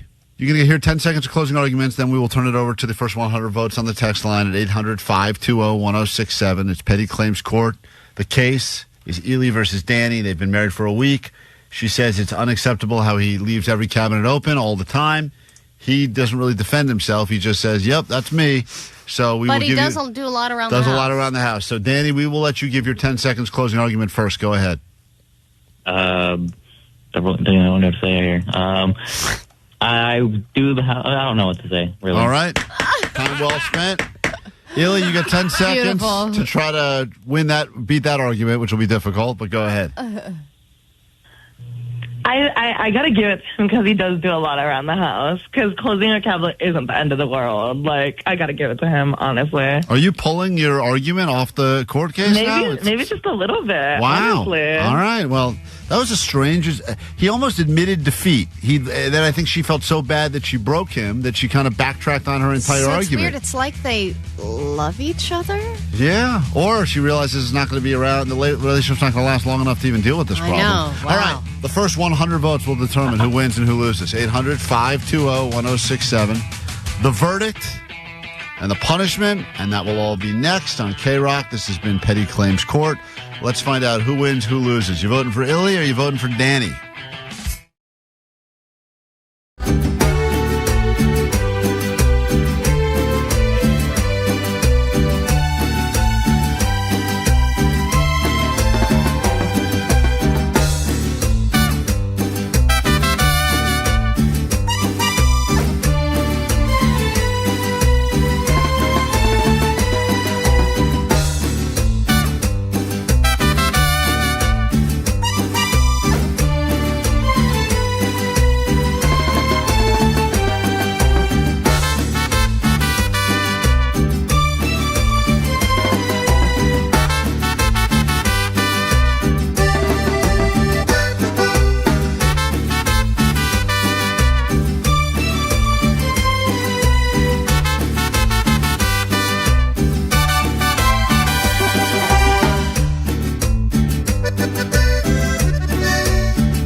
KROQ Klein Show. I can't believe it, but people are still so heated about something so petty.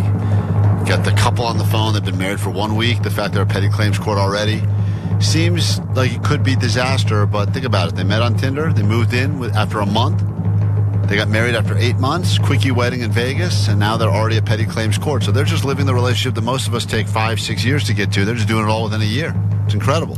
There's a lot of opinions about this, especially the cabinet stuff. But then when things moved over to whether or not you need to refrigerate bread, that really fired everybody up. There were people who were voting for Illy that have now withdrawn their vote for her because how dare she leave bread out and not put it in the fridge.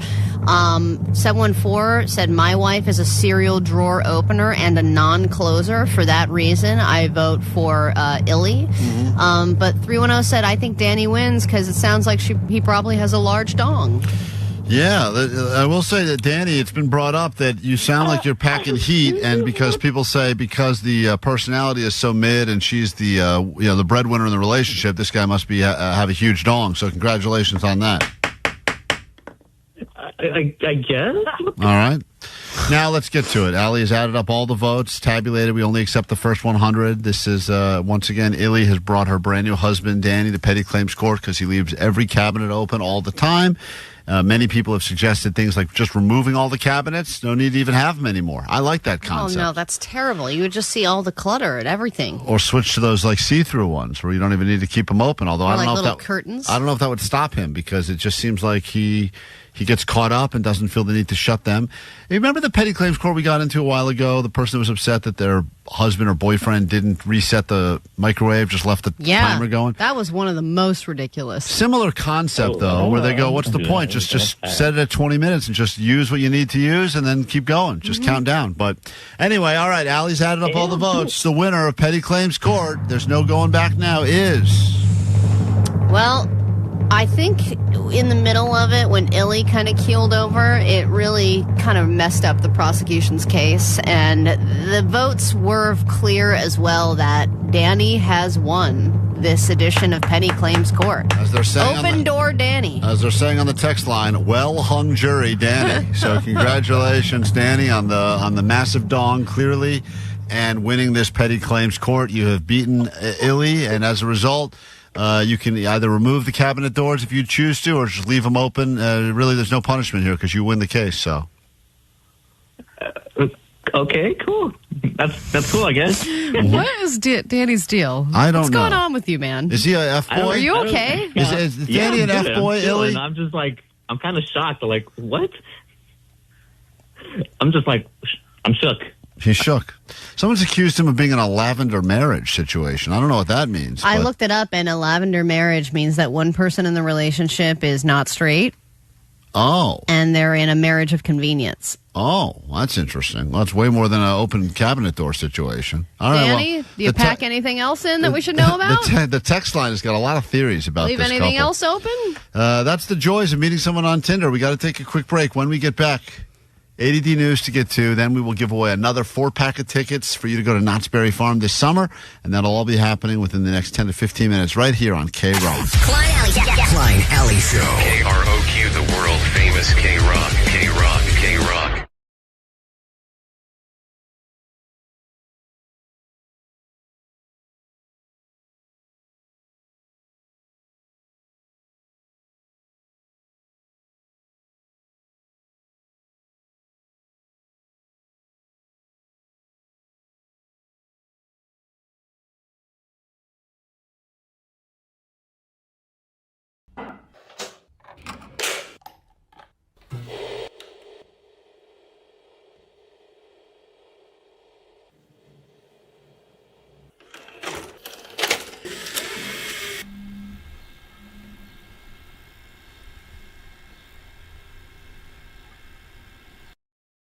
It's cartoon time. The following is best enjoyed on acid.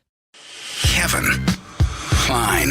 Live. Yes, hi. I'm calling in reference to the casting I heard yesterday, the rude on Dawn. I think it was so rude yesterday. She was calling Dawn regarding red chili pepper hot tickets. I am so upset over this. I'm just about ready to scream. Why would they call her dumb like that so many times on the phone? That was not nice. And then I was just listening to your ad, but I guess that's your favorite word. It sounds like everything you come up with is dumb. Is that part of this radio station? I'm sorry, is this a complaint or a compliment? It's a complaint because I'm so upset. This poor girl's been trying and trying, and then, you got her hopes really up, and then all that other girl kept singing is Dawn is dumb. Are you talking about the hold music? No, I am talking about yesterday on the radio when you were talking to Dawn regarding some chili pepper tickets or something. Yeah, I know what you're talking about, but that's the hold music, and that's a service that provides us the hold music for when people go on hold. Yeah. So you understand that we don't pick that music. It was just coincidental that was her name and that the song said that she was dumb. Wow. I can transfer you if you don't mind. I can transfer you so you can make an official complaint if you'd like to. Okay. Are they going to give her tickets, or because I'm going to try to come up with something to come up with a fund to get this poor girl tickets? Or you can make your complaint officially once we transfer you. Okay. Okay. Okay. Hold, please. You're a dummy who's complaining on the radio, and you can't even pronounce the tickets that Dawn wanted. You dummy dum-dum. Yeah, hello, complaint department. Yeah, hi. I like that song. That was really nice. You just put everything together with your dumbness. Okay. I'm complaining now because you just called me a dummy, and because of the whole... Whoa, who called... Oh, hold on. Who called you a dummy? You just did on your radio, on the hold music. I didn't hear... Let me just listen 1 second, because I'm not hearing the whole... same thing you did with Dawn. I don't... Let me listen to the hold music. No, it's just Kenny G like always. No, it's not. It was singing, you dummy. I'm not stupid. I'm a 60-year-old woman, and I can hear. Don't have... you guys are totally rude and obnoxious. Well, hold on. Let me file that under the complaint department. Hold, please. Sure. I didn't think it was possible to find someone so dumb calling us to complain, but we can tell you to F off, cause that's what we do. We do. You won't get any tickets. You there? Yeah, I'm there. I don't want tickets. I asked you a question, and who do I complain besides listening to you call me dumb? I didn't call you dumb at all. Yeah, your radio station, your music that you don't hear, that you're being dumb is the one that's calling me dumb. So that's perfect. Let me listen. Yeah. Let me listen. Hold on. If there's a complaint. I don't hear the word dumb. Are you talking about the saxophone there? Yeah, I hear it. Yep, I hear that saxophone. Perfect. Okay, now who do I complain to besides you? Oh, okay. You want to talk to my boss? Yeah, he's probably going to call me dumb too because you don't really have a boss, right? Well, no, I have a boss. Hold on 1 second. I'll transfer you. You don't understand, do you, that we're even with you? And we're gonna call you dumb for a long time. You should hang up now. The boss is not picking up his line. I knew that, and I did record your message, so that's fine too. So you know that I did that because I'm really quite dumb, quite an idiot, quite stupid. Anything else? Whoa, don't be so hard on yourself. No, I won't be. That's fine. I will find out who to report this to, and we'll see who gets the last laugh. Thank you.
A.D. All.y Show. Let's find out what's going on in the world with your first check of the A.D.D news this morning. And in about 30 minutes, you'll have a chance to turn this knowledge into actual money as you can battle Allie for her own $100 with some Allie Knows the News. And we did mention the next Allie Knows the News theme song that plays will officially be the 1,000th listener-generated theme song.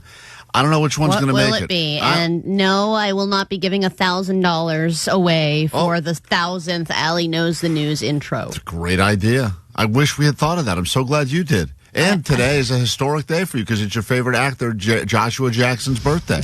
So what a perfect day today that Allie gives $1,000 away. That's not, I didn't say I was doing that. Maybe we could give it to Joshua Jackson. He probably needs it. Well, his house burned down. He probably does. Yeah, we can be the first people to contribute to the Joshua Jackson Fund. And he went through a divorce, a messy one, okay, guys? Wow, so before you go making Joshua Jackson jokes, he's got a lot going on. Well, listen, you know. All right, Pacey from Dawson's Creek. He deserves to be recognized. No bigger A-lister in Allie's world than the great Joshua Jackson. I got to find that clip of the time she was looking for examples of A-listers, and she gave us Joshua Jackson. So many A-listers to choose the best. Look, how do you know that it's his birthday? Probably because it was included in celebrity birthdays. No, and who did actually not. They listed him first, I'm sure. I ran into him at the donut shop on the way in. He was making the donut. He was asking for money? Yeah, he was outside. I thought he was outside the store. He was panhandling. Let's get into it. A brand new a brand new A.D.D news right now.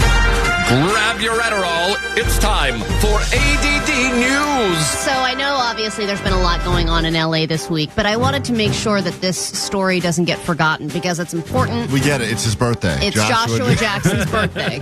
All right? He's turning 40. Actually, I don't know how old he's turning. But this is actually a sad local story to report. The Flamin Hot Cheetos plant in Rancho Cucamonga. That's down the street from my house. It's closing. What? Yep. After 50-plus years, the birthplace of Flamin' Hot Cheetos, where a humble janitor had a genius idea to make Cheetos flamin' hot, and that piece of history is no more. I'm kind of related to that guy, by the way. Did you guys know that? No. Yeah, it's a weird thing where my wife's Nina's nephew is the guy who did that. Yeah. Once there's like three of them, it's hard to track. Wait a minute. You have any sort of claim to the Flamin' Hot Cheetos fortune, or not really? No. I don't even know if he did. We tried to get him onto the show, and he was like, "I can't do your show." I reached out to Nina, and Nina's like, "Nah, he's too busy for you." So what is he busy doing? Well, I don't know, but he's a legit. He works for the corporation now. He works for Lay's. Damn. He's like a legit business guy. Well, he's up there. A lot of employees no longer have jobs there. They got rid of every employee, and all the employees said that it was abrupt. They had no opportunity to see if they could transfer to another location or another department. All of them were kind of just abruptly let go. It was like, you know, how all of a sudden the Hooters locations were like, we're closing. That's what happened. And then they got 10 weeks of severance pay, but it's kind of crazy. This isn't AI based, is it? Do you know? I don't really know the reason. It seems all kind again? of sudden, but it's, this is kind of a staple of Rancho Cucamonga, right? Oh, yeah, it's huge. This and there's a Coca-Cola plant down here, too. I saw that maybe this has something to do with the Ozempic effect, is that, like, I just saw, like, McDonald's is having slumping sales because they believe it's all because of everyone who's taking the Ozempic, so people aren't starving while they're driving around, doing those impulsive trips to McDonald's. Perhaps same thing with the bags of chips. So Do you think the amount of people that are on Ozempic is that much that it's having that much of an impact on society? That's a tiny little bag of chips. That's what they claim. That's like dinner for an Ozempic. But think of all of the times you're eating Flamin' Hot Cheetos. It's usually between meals, or it's just need something quick to get me through the next 20 minutes. I'm starving. You see it in your pantry. You grab a quick, handful. Maybe you're not doing that. Maybe people aren't doing that anymore. I don't know. Snacking is down. Yeah, snacking's down. It's really sad. Nothing better than good snacking. And R.I.P. to the Flamin' Hot Cheetos plant in Rancho. That's a bummer. All right, it seems like this happens every year, but there will be record spending for Father's Day. This is the report. It's that it's going to be up. Let's see. Hold on. It's going to be up about 7% more this year than go horn. Last year. No horn for me. Oh, no? Your daughters don't have the show on the other room, do they? They are not supposed to. My daughters are going to be coming in the studio later today for some sort of a Father's Day game you guys have cooked up, but I've told Vanessa to please turn our show off. Okay, good call. I just was testing the waters. Very here. inappropriate. There's going to be a record-breaking $24 billion spent on Father's Day gifts this year. It's just over $200 per person. But if you compare it to Mother's Day, we just had a record-breaking spending number there, too, and that was $34 billion. So people are spending on average $50 more on the mom than on the dad. But if the cost of everything has gone up, inflation, etc., then doesn't that just seem that's just a natural way of things? It's not like people love their dads more this year or love their moms more. They're just like more expensive. those grill brushes I was planning on getting are 7% more than they were last year. So everything just goes up. Well, and cards. Like actual Father's Day and Mother's Day cards, it's now $6, $7, sometimes $10 just for a basic card. We have a new crop of terrible dad Father's Day card jokes that we'll get into next hour. These ones are the worst. The worst I'm surprised crop. Allie's actually buying cards now. She might. Did you run into a bit of success or something? Because you into your late 20s were making them? Oh, that's right. You were making cards. Yeah, but my kid's not old enough to make them yet. Sweatshirt. I got to pass it along to him because then it's like even more heartfelt because like he took the time to make it, and I think once I got a little older, it just seemed kind of sad. So now it's time consuming because I made pop-up cards. I made full on, like you open it up and little flowers come out. Don't you think that your parents? I mean, I would hate when that day comes that my kids are going to start buying them. I rue the day because I love those homemade Father's Day cards. Not a lot of days that you rue, but if I'm going to rue one. Can't wait till Omar takes his fist and points it up at the sky. Seriously? No, I started doing it, and my dad loved it. He said even like the following year, I got him a regular card, and he was like, "Oh man, I was looking forward to a homemade card." And I but was you should go back and record it and see what they say. But Allie was going, unfortunately, next level. She was making cards and she was homemaking gifts for people, and that's where things went too far because she was you should homemake one and not the other. Yeah, you can't give someone a homemade card and a homemade gift because then they realize, wow, this poor person is broke. They have nothing.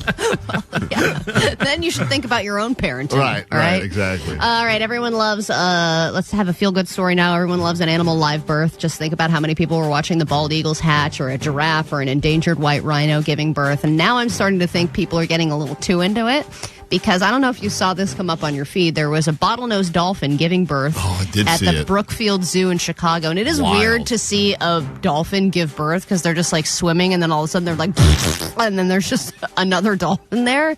But listen to the commentary because I feel like this is getting weirdly sexual.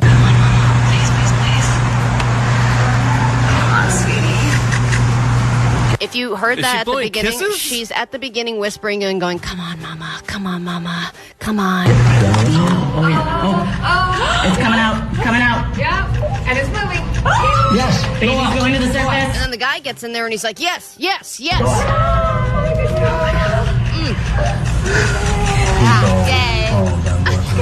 job, Al. Good job. Good job, Al. Good job. There you go, baby. There you go, baby. That was at the end there. It was a weird video to watch. It was so weird. They give birth in such a unbelievably. It was like it looks graphic from looking at into the tank, but I guess that's how we get tuna fish, right, Allie? That's how we make that good stuff. No, they're not you are tuna. poetic. Thank you. That's you put that on the Father's Day at card. all. That's if you get the good tuna, there's a little bit of dolphin in there. Everyone knows that. That's the good stuff. You got to pay extra. Spice comes in. That's right. That's Chicken of the sea, right? Chicken of the sea, baby. We get into a brand new hour of the show, and we do it next on KROQ. Good morning.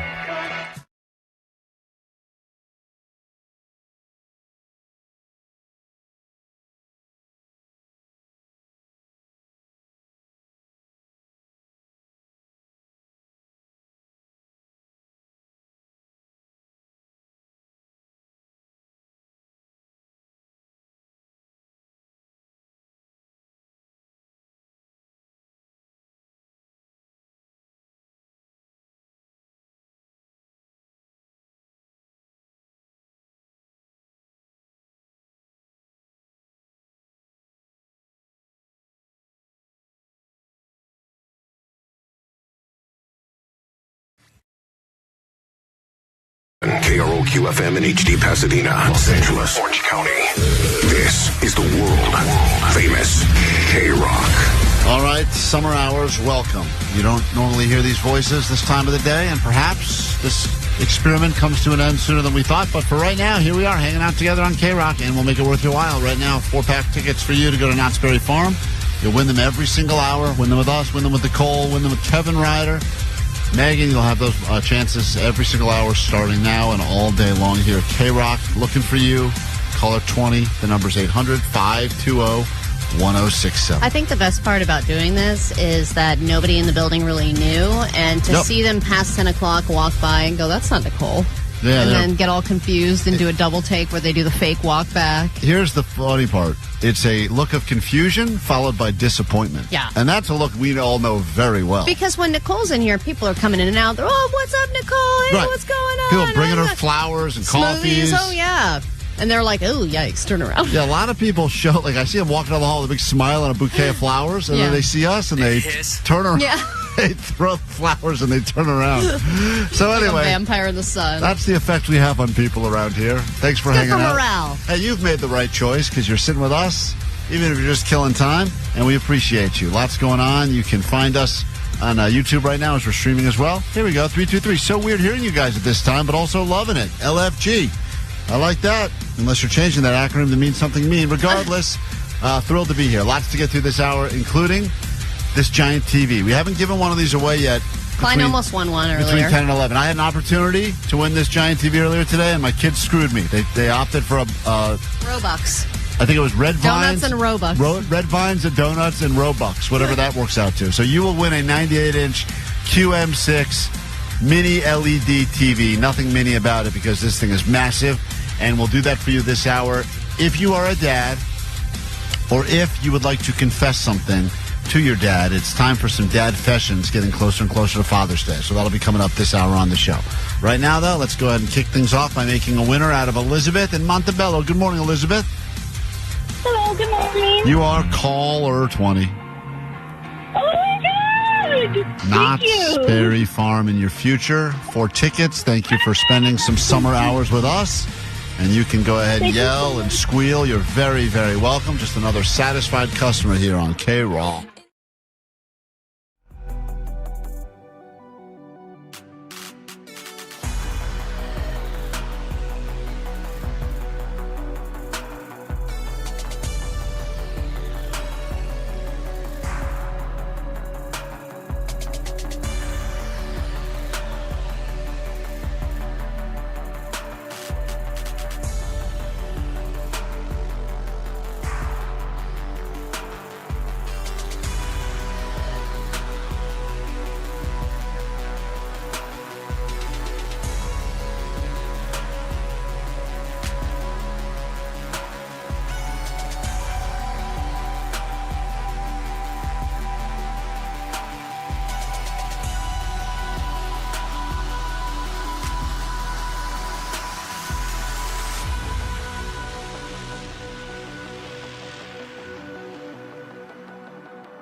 right, get your dad fashions ready. We'll start taking those calls at 800-520-1067 and give someone a giant TV that will instantly make your life so much better. Going to be hand delivering some of these TVs to all of the winners this week, and hopefully by Father's Day, everyone's got a new giant TV. Oh, man, just think how much better everything gets when you have a 98-inch TV in your living room or bedroom. Or, you know what I would do? I already thought about this because I was thinking I was going to win one today. Ceiling above the bed. Oh, my God, that's so large. Ceiling above the bed. That becomes awesome. That becomes What's the first thing you would watch on it? A porn. Yeah, that's good. That would be the first, second, third, and fourth thing. Although, if you get the HD cookie, Jake's porn chick, really good. Yeah, yeah, all of it. Oh, you better just believe it. Just the thumbnails will look big enough. In honor of today being Joshua Jackson's birthday, I would watch a Dawson's Creek marathon. Oh, not just that. There's a million great shows that you could watch if you're doing a Joshua Jackson marathon. You know how people have fears in the world, and you think to yourself, "This will never happen," but it's a fear. Like some people are afraid of sitting on a toilet that an alligator is going to come up through the sewage and bite their ass. You know, that's a lot of people's biggest fears. And then there's other ones as well. I think that this woman, Allie, that I'm about to play you, experienced your biggest fear ever. Failure? Because I've already done it. No, you've done that great. You wear failure beautifully. Thank you. Looks great on you. Thank you. This, I believe, would be your biggest fear. Everybody thinking you're gross? No, I've done that one too. Where's that one? That's actually not as scary as I thought it would be. Yeah, she likes that. She's really owned that one. So here it is. Linda Mathieson struggles with a shoulder issue. It's not a shoulder issue, but that's They're broad shoulders. Get over it. That's not what it is. They function just fine. That's just don't call yourself a broad. That's the beginning of the story. Hold on. There's a real story here. She went to a Peninsula vape store to purchase CBD relief gel to ease her pain. Right, everyone has my shoulders, my very broad shoulders. Everyone's got their story as to why they're at the CBD vape shop, right? Receipts show the total for her items was $129.28. Feeling generous yet short at the tall checkout stand, she left what she thought. They're really insulting this woman. They really are. Generous yet short? Well, you understand why they bring up her height in a moment. Feeling generous yet short at the tall checkout stand, she left what she thought was a $5 tip. Now, this is where things get tricky, and this is where I say this is probably your biggest fear ever. It says enter a tip. Well, when I did, there's no decimal point. So I'm like this on my tiptoes, and I pushed, I thought, which was only 2 zeros, ended up being 3 zeros. I said, wait, I want to delete this.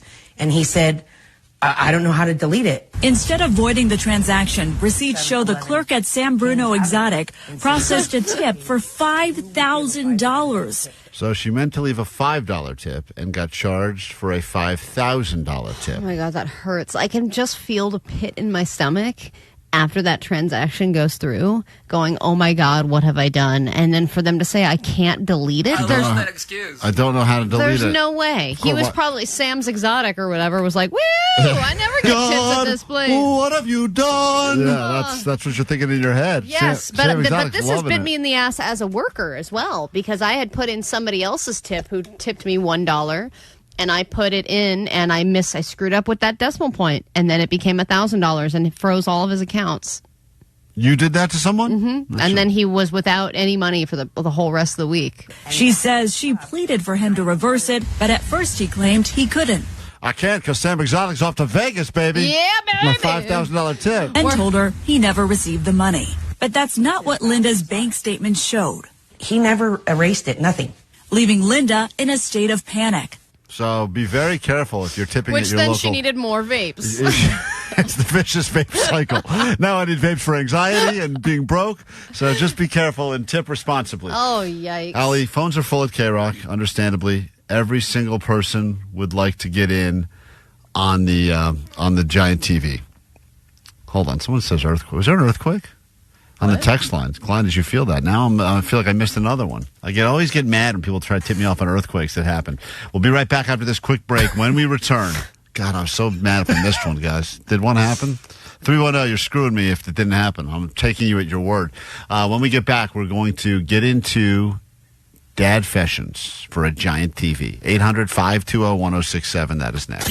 Welcome back to KROQ Summer Session. Today's lesson, how to win free stuff without doing any actual work. Attend every hour from 9 a.m. to 6 p.m. to score a 4-pack of tickets to Knott's Berry Farm. Explore Ghost Town Alive and rock out at Knott's Summer Nights, a can't-miss after dark party. For extra credit, go to Knott's.com. Get a 2025 season pass and study thrill rides year-round. We call it field work. Our dean calls it please stop laughing and screaming in the parking lot. It's Knott's or it's not. This message approved by the Faculty of Fun at KROQ, courtesy of Knott's Berry Farm. I've said it before. KROQ, Klein, A.D.D show, about to start drinking some tequila in here with Mr. Suave Agave. It was nice enough to come in, listen to the show, heard us talking about tequila. Said, look, he could school all of us on good versus bad. And Cinco de Mayo just so happened that we were going to have him come in Monday regardless. Just so happened it seems like a theme show now. Yeah. And also, we should point out Vanessa had a birthday over the weekend. We all forgot it, except Allie. She remembered but didn't send a text. That's right. Which is even more messed up than forgetting altogether. It's not more messed up. Vanessa was going to be blindfolded for this tequila taste test. But the sad part is we didn't even have a blindfold, so she had to take Kibby's, Jake's dog's I don't mind Kibby. bandana. Well, So that's you- a byproduct of Jake Yeah. and his smells. Yeah. Okay, but wait, but Put the they're all... blindfold on. Okay, question. Do I still need to do it? Because, like, they all look the same. You don't need to do it, but you still need to do it. I think you need to be blindfolded. I know, they Here, all I'll look help the you. same. Fine. I just want to, Mr. Suave Agave, these are all Blancos we're drinking today, right? These are all Blancos, okay, yes, 'cause absolutely. a lot of different categories, tequila, and usually when you start getting to the real expensive ones, you're like an anejo, something like that, right? A darker tequila. These are all kind of and not that you couldn't have an expensive Blanco, but usually there's other styles are more expensive, right? Absolutely, yeah. Blanco, you could actually technically age a Blanco up to 59 days until it turns into a Reposado. So you could have a Blanco that's still aged in a bourbon barrel and all that. What's the most expensive tequila you've ever tasted? What does that go for? There's a brand called Fuente Seca, and that's a 21-year aged extra añejo. Right. That one goes for about $1,400 Wow. or so. Yeah, Not bad. And that's what I was going to bring you. I know. Well, you should have, but you didn't. I like Vanessa in the blindfold. All right, so we're going to try. We have 4 tequilas here. One of them is bottom of the barrel, bottom shelf, and one of them is a. She's holding her hands like she's going to pour it in her hand. Oh, we got to pour it in Got her her mouth. hand out. All right, and Vanessa will get hammered at the end of this as well. So the next hour of the show is going to be one of I'm those. seriously so scared. You know when you've been hungover from tequila? Yeah, Like the smell, it reminds you of that. Is that what you're saying? Hey, And then after one drink, you get over that. Omar, play the volleyball clip. I want to ask you, Mr. Suave Agave, what type of tequila do you think she was on when she said this? Okay, volleyball. Now, if you really know your tequila, you would know how much tequila she had when she was flirting with a volleyball. Sounds like a Cuervo. Cuervo all the way. Yeah, that's That what is- it does. Yeah, that is absolutely. correct. This guy's real deal. We had people that called in when we said he was coming in. We had people that were going. Sweet Dips, guys. I was just calling because I've heard your 429 show, and I have to say that Mr. Suave Agave, he is legit. He's legit. Mr. Suave Agave is legit. So here we go. He's our tequila expert now. Perfect. We're ready to go. All right, Vanessa, whenever you're ready, Cheers, bitches. tequila number 1. Are we all cheering? I need to know that you're in this with me. We're all cheersing you, definitely. You totally are. Are we all cheering, she said. It's just the best. Yeah, we're all Okay. throwing them back. Woo! I'm not even I'm testing. Now, You're testing. we're going in order from left to right? Left to right, yeah. Tasting number 1. Yeah, All right. we're going to go tasting testing number 1. one. I'm not just sipping. Vanessa looks Sure. like she's sitting on a high chair, by the way, on the video screen. Got our booster seat, yeah. She looks All like right, now come to the actually- airplane. it looks like a child that we're trying to give medicine to. I actually wanted to make sure I do need to check your ID before I serve this. I'm so sorry. I'm 34. You probably should. Check it out. All right. You want to put this in a bottle, Vanessa? Go ahead. No, throw okay, it. I did it. Is that number 1? So Number you're 1. off to 2. Number 1. She just did number 1. You Oh, guys she already did number drank 1? one. Yeah, Hold on, let's here we go. go. That's all hard to dive keep in. up with Vanessa Oh, already. yeah, no, she's already. She's We're going just wild. going boom, boom, boom. All right. 1 is down the hatch. All right. We're One going is down. I took a sip. Okay. Oh, you're not throwing these down like shots? No, I I'll did. die. Of course, you have to. man. And by the way, I noticed these are all warm. Yes, you want to do a tequila at room temperature. You don't want to do it chilled. Really? When you do it chilled, it actually nullifies a lot of the flavor. That's good advice. Which there, is the reason why people drink it chilled. So it's like, it's not so strong. I don't need a lime because. Right. Oh, interesting. But you would agree that the tequila is the most fun type of drunken person can get. Oh, you better believe it. Oh, All yeah. right, number 2. Oh, well, here she goes. She's already. I'm not saying I'm drunk, but I feel it. Vanessa is like a hammered baby. Thoughts? Vanessa, thoughts on 2? It's just getting 2 milk is drunk. really sweet.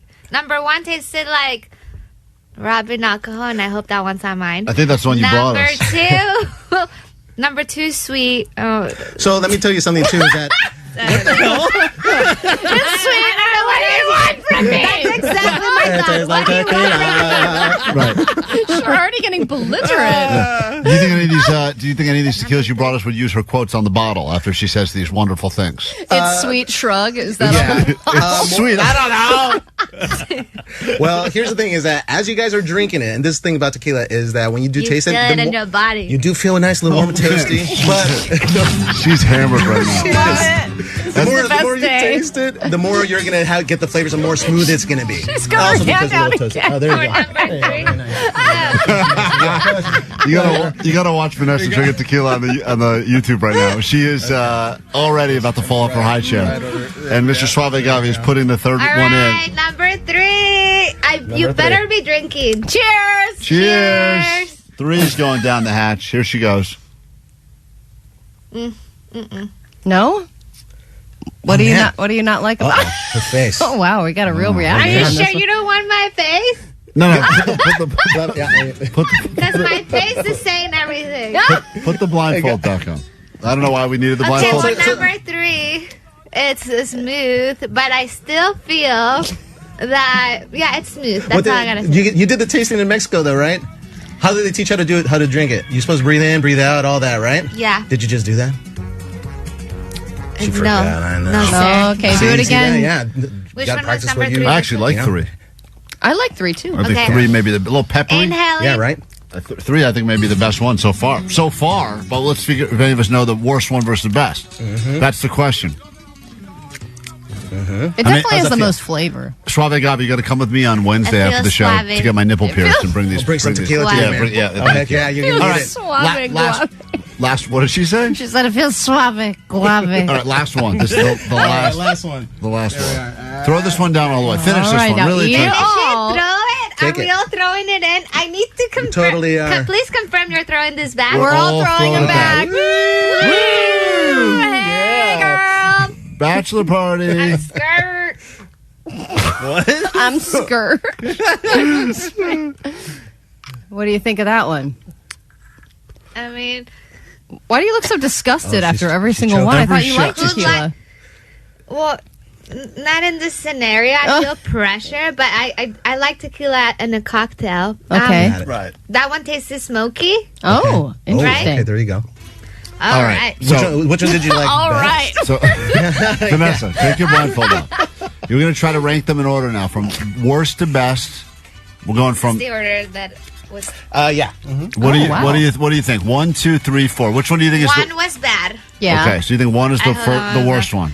Number 2 was pretty, on a scale from 1 to 5, I give it a Hold 3. on. You're now confusing the system. You just have 4 tequilas here. Okay, I on a just scale need to from know- 1, A through C. No. A through Z? What kind of a rating system? That's so many choices. Okay, on a scale from... I give it a Q. I gets a Q. Is that good? I don't know. Okay, happy face. Okay, so the second you said tasted sweet. On a scale from 1 to 5, kind of just say... You should have brought the emoji chart. You know what I mean? Okay. It's a middle. I would give it a middle rating. Right. Okay. Middle. Like a happy smile with no teeth. Okay. Got it. It's a P. It's a 40. It's a 4P smile.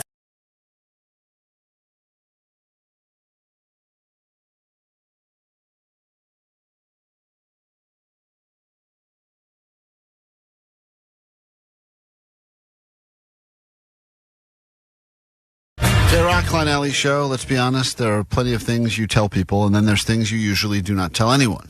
We're going to give you an opportunity to confess those things right now, and the result will not only be cleansing your soul, but more importantly, you could end up with a giant TV. And let's be honest, if you anger some people by sharing a secret from your past, it may be worth it if you end up with a giant TV. I think especially if there are dads involved and, there's a kid confessing something on their behalf and they're all upset, I think a TV would make that right immediately, yeah, right? Absolutely. And But TV? Yeah, right. What did you say? You never loved me? Well, we have a TV, son. A much bigger TV. TCL. It's a QM6. It's 98 inches. It's massive. You can see what it looks like on our YouTube right now. It is... We already decided it's about 15 Vanessas stacked side by side, just to give you a sense of just how truly big the TV is and how truly small she is. Yeah. All right, let's go ahead and hear some calls now. And once again, you're not trying to one-up anyone here. You're just trying to share with us a dad fashion, either because you're a dad, you have something to confess, or something to confess about your own father. Oscar, go ahead. Hey, hi. Mine's it's pretty sad. Devastating to me, really. I recently found out that the man I've been calling my dad for 37 years now is not really my dad. Biological dad, anyway. How did you find out? Did he confess this to you? No, he does not know, which is the craziest part. And the, I guess, most hurtful part is that I finally kind of got it out of my mom recently. I always had my doubts. And, my brothers and sisters look just like my dad. They have his same nose, big noses, and that's undeniable. And I don't look nothing like him. And I kind of forced it out of my mom, and she finally confessed to me. And, yeah, she said it was a neighbor of ours back where we used to live. Damn. Do you look like the neighbor? You know what? I haven't seen him in years, truthfully, but I remember being young, and I always thought it was weird how he always wanted to play catch with me and things like that. This weird perv. Get out of here, neighbor. I'm not a pervert. I'm your dad. Wants to, I love your neighbor. He had to pretend he was the local pedo just so he could play catch with you. Hey, little boy. Right. Just want to hang out with kids. All right, that's a wow. I mean, what a it way seems to like start. you got the better end of the deal because of the nose thing. Yeah, I think your dad may be my dad now. Now I'm concerned. Where this giant nose came from. Dude, All right, and I wonder what would happen if he told his dad. Like, would his dad be devastated? And would he be devastated enough that a TV wouldn't make that better? Yeah, like Oscar, I guess the question I have after all of this is, if we were to connect you with your dad, would you be keeping this TV, or would you give this to your dad, or would you give it to the neighbor, your real dad? No, not the real dad. He didn't raise me. I love my dad with all my heart, so I'll probably be going to him for this weekend. Yeah, all right, hold on. All right, that's interesting. That's a good story right there. Let me say hi to, Victor. Hey, Victor, good morning. Welcome to KROQ. We're talking dad fashions now, cleansing your soul before Father's Day. What did you do? Morning. So my daughter has, had a mini chicken. She's had it for about 5 years. And so I was the one that was feeding it and, taking it out, letting it out and feed around the yard. So on a day, I let the gate open and something killed it. I told her that it was dead. I buried it before I even showed her. I haven't even told the wife about it. So, wait. So, let's back up to mini chicken. What is a mini chicken? Is it like a mini pig? Like it's a teacup version of a chicken? You know what? It's about half the size of a regular brown chicken. I don't know the name of it. That is adorable. Yeah, but also you'd still be so hungry afterwards. Right? It's like those little Cornish game hens where you're like, what is this? This bucket of chicken is only half full. What gives you? That's a mini chicken. So then something came and killed the chicken. You've told your daughter this, but you haven't told the wife? Correct, yeah. And it was your fault. It was also your fault. Did you leave out the part it was your fault that something killed the chicken, or you left the gate open so she knows it was your fault? I left the gate open, and so something came and killed it. And the crappy thing is that when we got her this chicken, was around the Moana. So she was called her name was Hey. Yeah. And also, why bury the chicken instead of barbecue? Yeah, seems like an air fryer would have been a great... No, she was like 5-year-old chicken. No. At that point, it's kind of, no. Yeah, you're right. Probably 1-year-old is better. So sad. I feel bad for the thing that killed the chicken and only got such a small snack out of it. Like, all the effort. All right, well... I broke into this backyard, and all there is a half chicken? This is a half chicken. All right, hold on. That's another sad story. That is interesting. Let me say hi to Miguel. Miguel, good morning. You're on KROQ. What is your dad fashion to share with us right now? Go ahead. Okay, so my mom had a really big problem with my dad watching porn. And, gosh, over the years, I've caught him watching porn so many times. I let him borrow my phone once. It came back, and let's just say there was a lot of inappropriate material on there. Mm-hmm. I mean, are you calling a brag, or... What's going on? Hold on. You got the dad of the year. A TV or a tiny towel? Yeah. Hold on. Let me get you one of Vanessa's tiny towels for your dad. Wait a minute. You're saying your dad asked to borrow your phone, and when he gave it back to you, you could tell in the browsing history he had been using it just to look at porn on your phone? Yeah. So now the confession is that you would tell your mom that your dad has been watching tons of porn? Oh, yeah. I don't think she'll be shocked. I mean, I feel like... I told you not to. What are you doing? I thought you were on Etsy. All right, Ramon. Good morning. It's Dad Fessions. These are all great. We're going to let someone actually do the actual confession and potentially leave here with a giant TV that will make everything better, as long as you finish up the confession with, but by the way, our TV viewing will get instantly better. Everyone will be cool. What happened to you, Ramon? Sweet debits, everyone. Unfortunately, last month, my mom finally told me that my dad has another family in Mexico. So apparently I have a half little brother, 9-year-old. My son is 9, so how's that going to work out? Well, Omar knows how this feels. I mean, Omar, this has happened to you not once but twice? No. The second family will only happen with my stepdad. I found out later that he left my mom because he had a total other family. And the way it works out is that you'll never see him again. It'll be fine, dude. You'll be fine. Spoiler no alert. big deal. You're never going to see him again. Yeah, and then that's one less Father's Day card you got to buy. You're good. Let me say hi to Rob on KROQ. Good morning, Rob. What happened? What is the thing you'd like to Dad Fessions, KROQ? Well, I've been married for about 25 years. I didn't tell my daughter or my wife that I walked in on her when she was laying on her bed naked, and just I'm embarrassed for not saying anything. Why would you say something? Who'd you walk in on naked? My hot stepdaughter. Oh, I know hot this and one. step are key words in this. You left out all the details, though. All right. I walked in on my daughter naked. Gross. I've seen this video. My hot stepdaughter Who hasn't? naked. Got it. And what are you saying? That you lingered or? Hold on, I moved on. Okay, we can move on. Oh, I have audio. Oh, mama. All right, relax. That's not Rob. That's me. Hey, Kim, you're on KROQ. What is your dad fashion? Hello, good morning. I wanted to share my dad's dad fashion. So when I was younger, my dad worked night shift and my mom worked day shift. So my dad was in charge of packing our lunches and our water bottles. And then one day out of random, me and my sister got like super sick. I'm talking like projectile vomit, fever, everything. Went to the doctor. She went through a whole list, and my dad was like, "No, I don't know." And so, like, years later, since there's, like, a water bottle craze now, I was reading an article and sharing with him how people were getting sick because there was mold. And he confessed that one time we got sick was because he never washed our lunch boxes. Washing lunch boxes is overrated. Oh, my God. Give it a rinse, Max. Yeah, I mean, I get it. I'm sure they're all just crawling in mold. And if you peel back some of those little layers, it's just nothing but... Kid water bottles and kid lunch boxes, they just self-clean. Anthony, we got to give you the final word, and then we have to make a decision. Someone will actually have the opportunity to do a dad fashion, win a giant TV. It's all part of cleansing your soul before Father's Day. What happened to you? Anthony. Oh, yeah. Sorry. Yeah, so me and my wife went on a Vegas trip, and I left the gate open mistakenly. I didn't do it on purpose. And our 3 dogs were gone the whole weekend pretty much. They got picked up by the dog pound. And when we actually came back and we found out that, they were gone, I never confessed that I left it open by mistake. And when we went to try to pick them up, get them back, there was only one that they had. The other 2, they were gone, and we never saw them again. Oh, damn. It's probably because they got to fight with that chicken.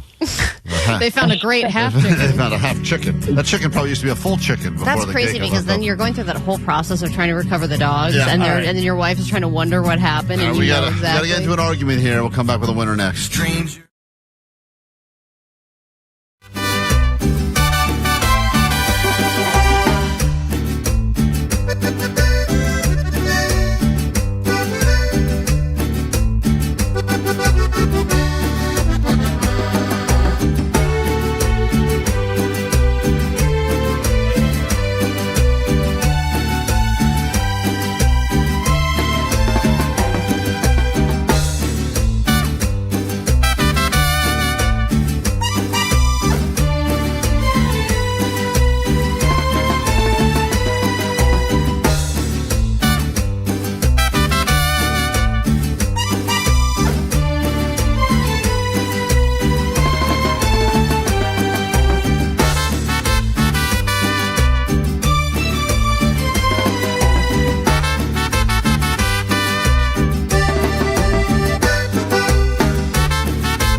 The answer to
All.y Show. We'll give away one more tiny towel before we get out of here, but right now we have a giant TV to give you. What a theme. Tiny towels and giant TVs, 98-incher. Nothing regular size around here. That's what they say when they go shopping at the store. I just, no, you don't need anything for the regular size section, I do you? want that big section. So we heard from a lot of dads, so many more that couldn't get through on the text line. And if you're unfamiliar with our voices, that's okay. It's summer hours for Klein All.y Show. Usually we're up much earlier, but here we are giving you a bonus hour before Nicole Alvarez gets in here to keep you company in moments. You know, look, there was a lot of discussion behind the scenes, what we thought would be the greatest confession, but being responsible for the family dogs going missing and then no one knowing you were the reason for that is a terrible thing to have to confess, perhaps worthy of a giant TV. And Anthony? Yes. Who do you have with you now? I have my daughter. She's 10 years old. All right. Whenever you'd like to tell her what's going on, you can go ahead. The floor is yours. Oh, my goodness. I can't believe I'm doing this. All right. So remember when Lucky, Lexia, and Pirate left? We told you that they left. Actually, I, by mistake, left the gate open. And that's why we never saw them two again. Yes. Yeah. Talk, speak loud. Wait. You left it open, I thought? It was a mistake. It wasn't like on purpose. It was just, I left in a hurry, did not realize that the gate was open, and that's when we left. So I'm sorry. I just want to confess, and I'm sorry. What do you think about that? I'm mad and sad at the same time. Oh. That's why we do it. Your doggies are gone. That's why us dads do it, Allie, so we can make our kids feel mad and sad at the same time. And you know, Klein, telling your daughter is pretty much the same as telling your wife. It's worse. Yeah, I'm making her cry right now. So. Oh, well, hey, hold on. We don't want to leave you to leave. What's her name? Cry into the phone. Anthony, what's her name? Her name? Yeah. Rhea. Rhea? Jeez. Yeah. You must have another kid. Rhea, listen, what's your... I have two daughters. What's so, your favorite What's your favorite TV show, Rhea? Young Sheldon. Young Sheldon. What currently, what do you watch Young Sheldon on? Like, what kind of TV? 65-inch TV. Well, throw that in the trash, because guess what? Throw it at your dad. You throw it at your loser dad. You can use it to keep the gate shut for your next dogs. You're getting a 98-inch TV. It's almost double the size of the one you currently have for your dad for Father's Day. Young Sheldon will He will be massive. Never look more massive. Thank you. And now, do you feel better now? And now you're happy, even though those dogs you'll never see again? Yeah. Okay. Because, you know, they say man's best friend is a giant TV. I guess. Mm-hmm. All right, let's take a moment for those dogs that we'll never see again. Dad, do you feel like this She doesn't remember. She's like, what dogs? Do you think this is worth it now that you left with the giant TV? Does it feel like it was all worth it? I'm not sure. She's still crying. So oh, okay, great. All right. Well, we're going to have to end the show on that note, I guess. She'll feel better when the TV arrives. Should we feel bad about ourselves that on today's 4.5-hour show, whatever, we've made 3 kids cry now? I think so. Yeah, that's a new record. You guys accomplished something today. Yeah, thank you. We sure did. Hold on, Anthony. There are and good congratulations. accomplishments and bad ones. You just got yourself a brand new TCL QM6 98-inch TV, which I know will not bring your dogs back, but at the very least you can watch other dogs in... Klein's ready to cry now. Now I'm sad because that's the TV I was supposed to win today. All right, let's do takeaways and get the hell out of here. What do you say? All right. 213, my takeaway is that Klein's kids still hate him, but he loves the Bee Movie. I don't love the Bee Movie. That's their favorite movie. They got it on all the time. Then they said Minions. You love Minions. They like Minions. I like sports. That's what they said. Sports. They did curse a lot on the show. 909, my takeaway is Omar rues the day where he gets no homemade cards. Yep, it's true. Rue. 213, my takeaway is Allie tips and LaCroix. 818, my takeaway is nobody. We got to call that guy. I have his number. I got to call that plumber and ask him how bugged he is. You give him a tip. That's so sad. Nobody can tackle Bo Jackson. 818, my takeaway is the... Oh, hold on. We're in the middle of the show. The good tuna has a little bit of dolphin in it. Come on in. All of this is appropriate. Let's get their takeaways. Yeah, and then happy birthday, Joshua Jackson. Is coming through a lot. Happy birthday. HPD, JJ. We love you, bro. What's your takeaway from today's show, Jake the Nerd? Flossing is a scam. Flossing is a scam. Omar, takeaway? My takeaway is that Bo Jackson always outshines Joshua Jackson. Yeah, every time. And by the way, that new card, the new Father's Day card, the one that we've updated to make much funnier, is available for you to check out on our Instagram, Klein Alley Show. You can send it to any dad in your life, good, bad, or otherwise. Finally, the Bo Jackson Father's Day card that your dad always wanted and never got. Allie, got a takeaway? My takeaway is you can say fuzzle on the radio. Fuzzle. Have a great day. We'll do it tomorrow. Try to do it better. Thanks for hanging out with us. I think we're going to record a bonus podcast in moments, so get ready for that. Shover time, summer hours, Shover time will be dropping soon wherever you get your podcast. Have a great day. Bye. They feel that they feel that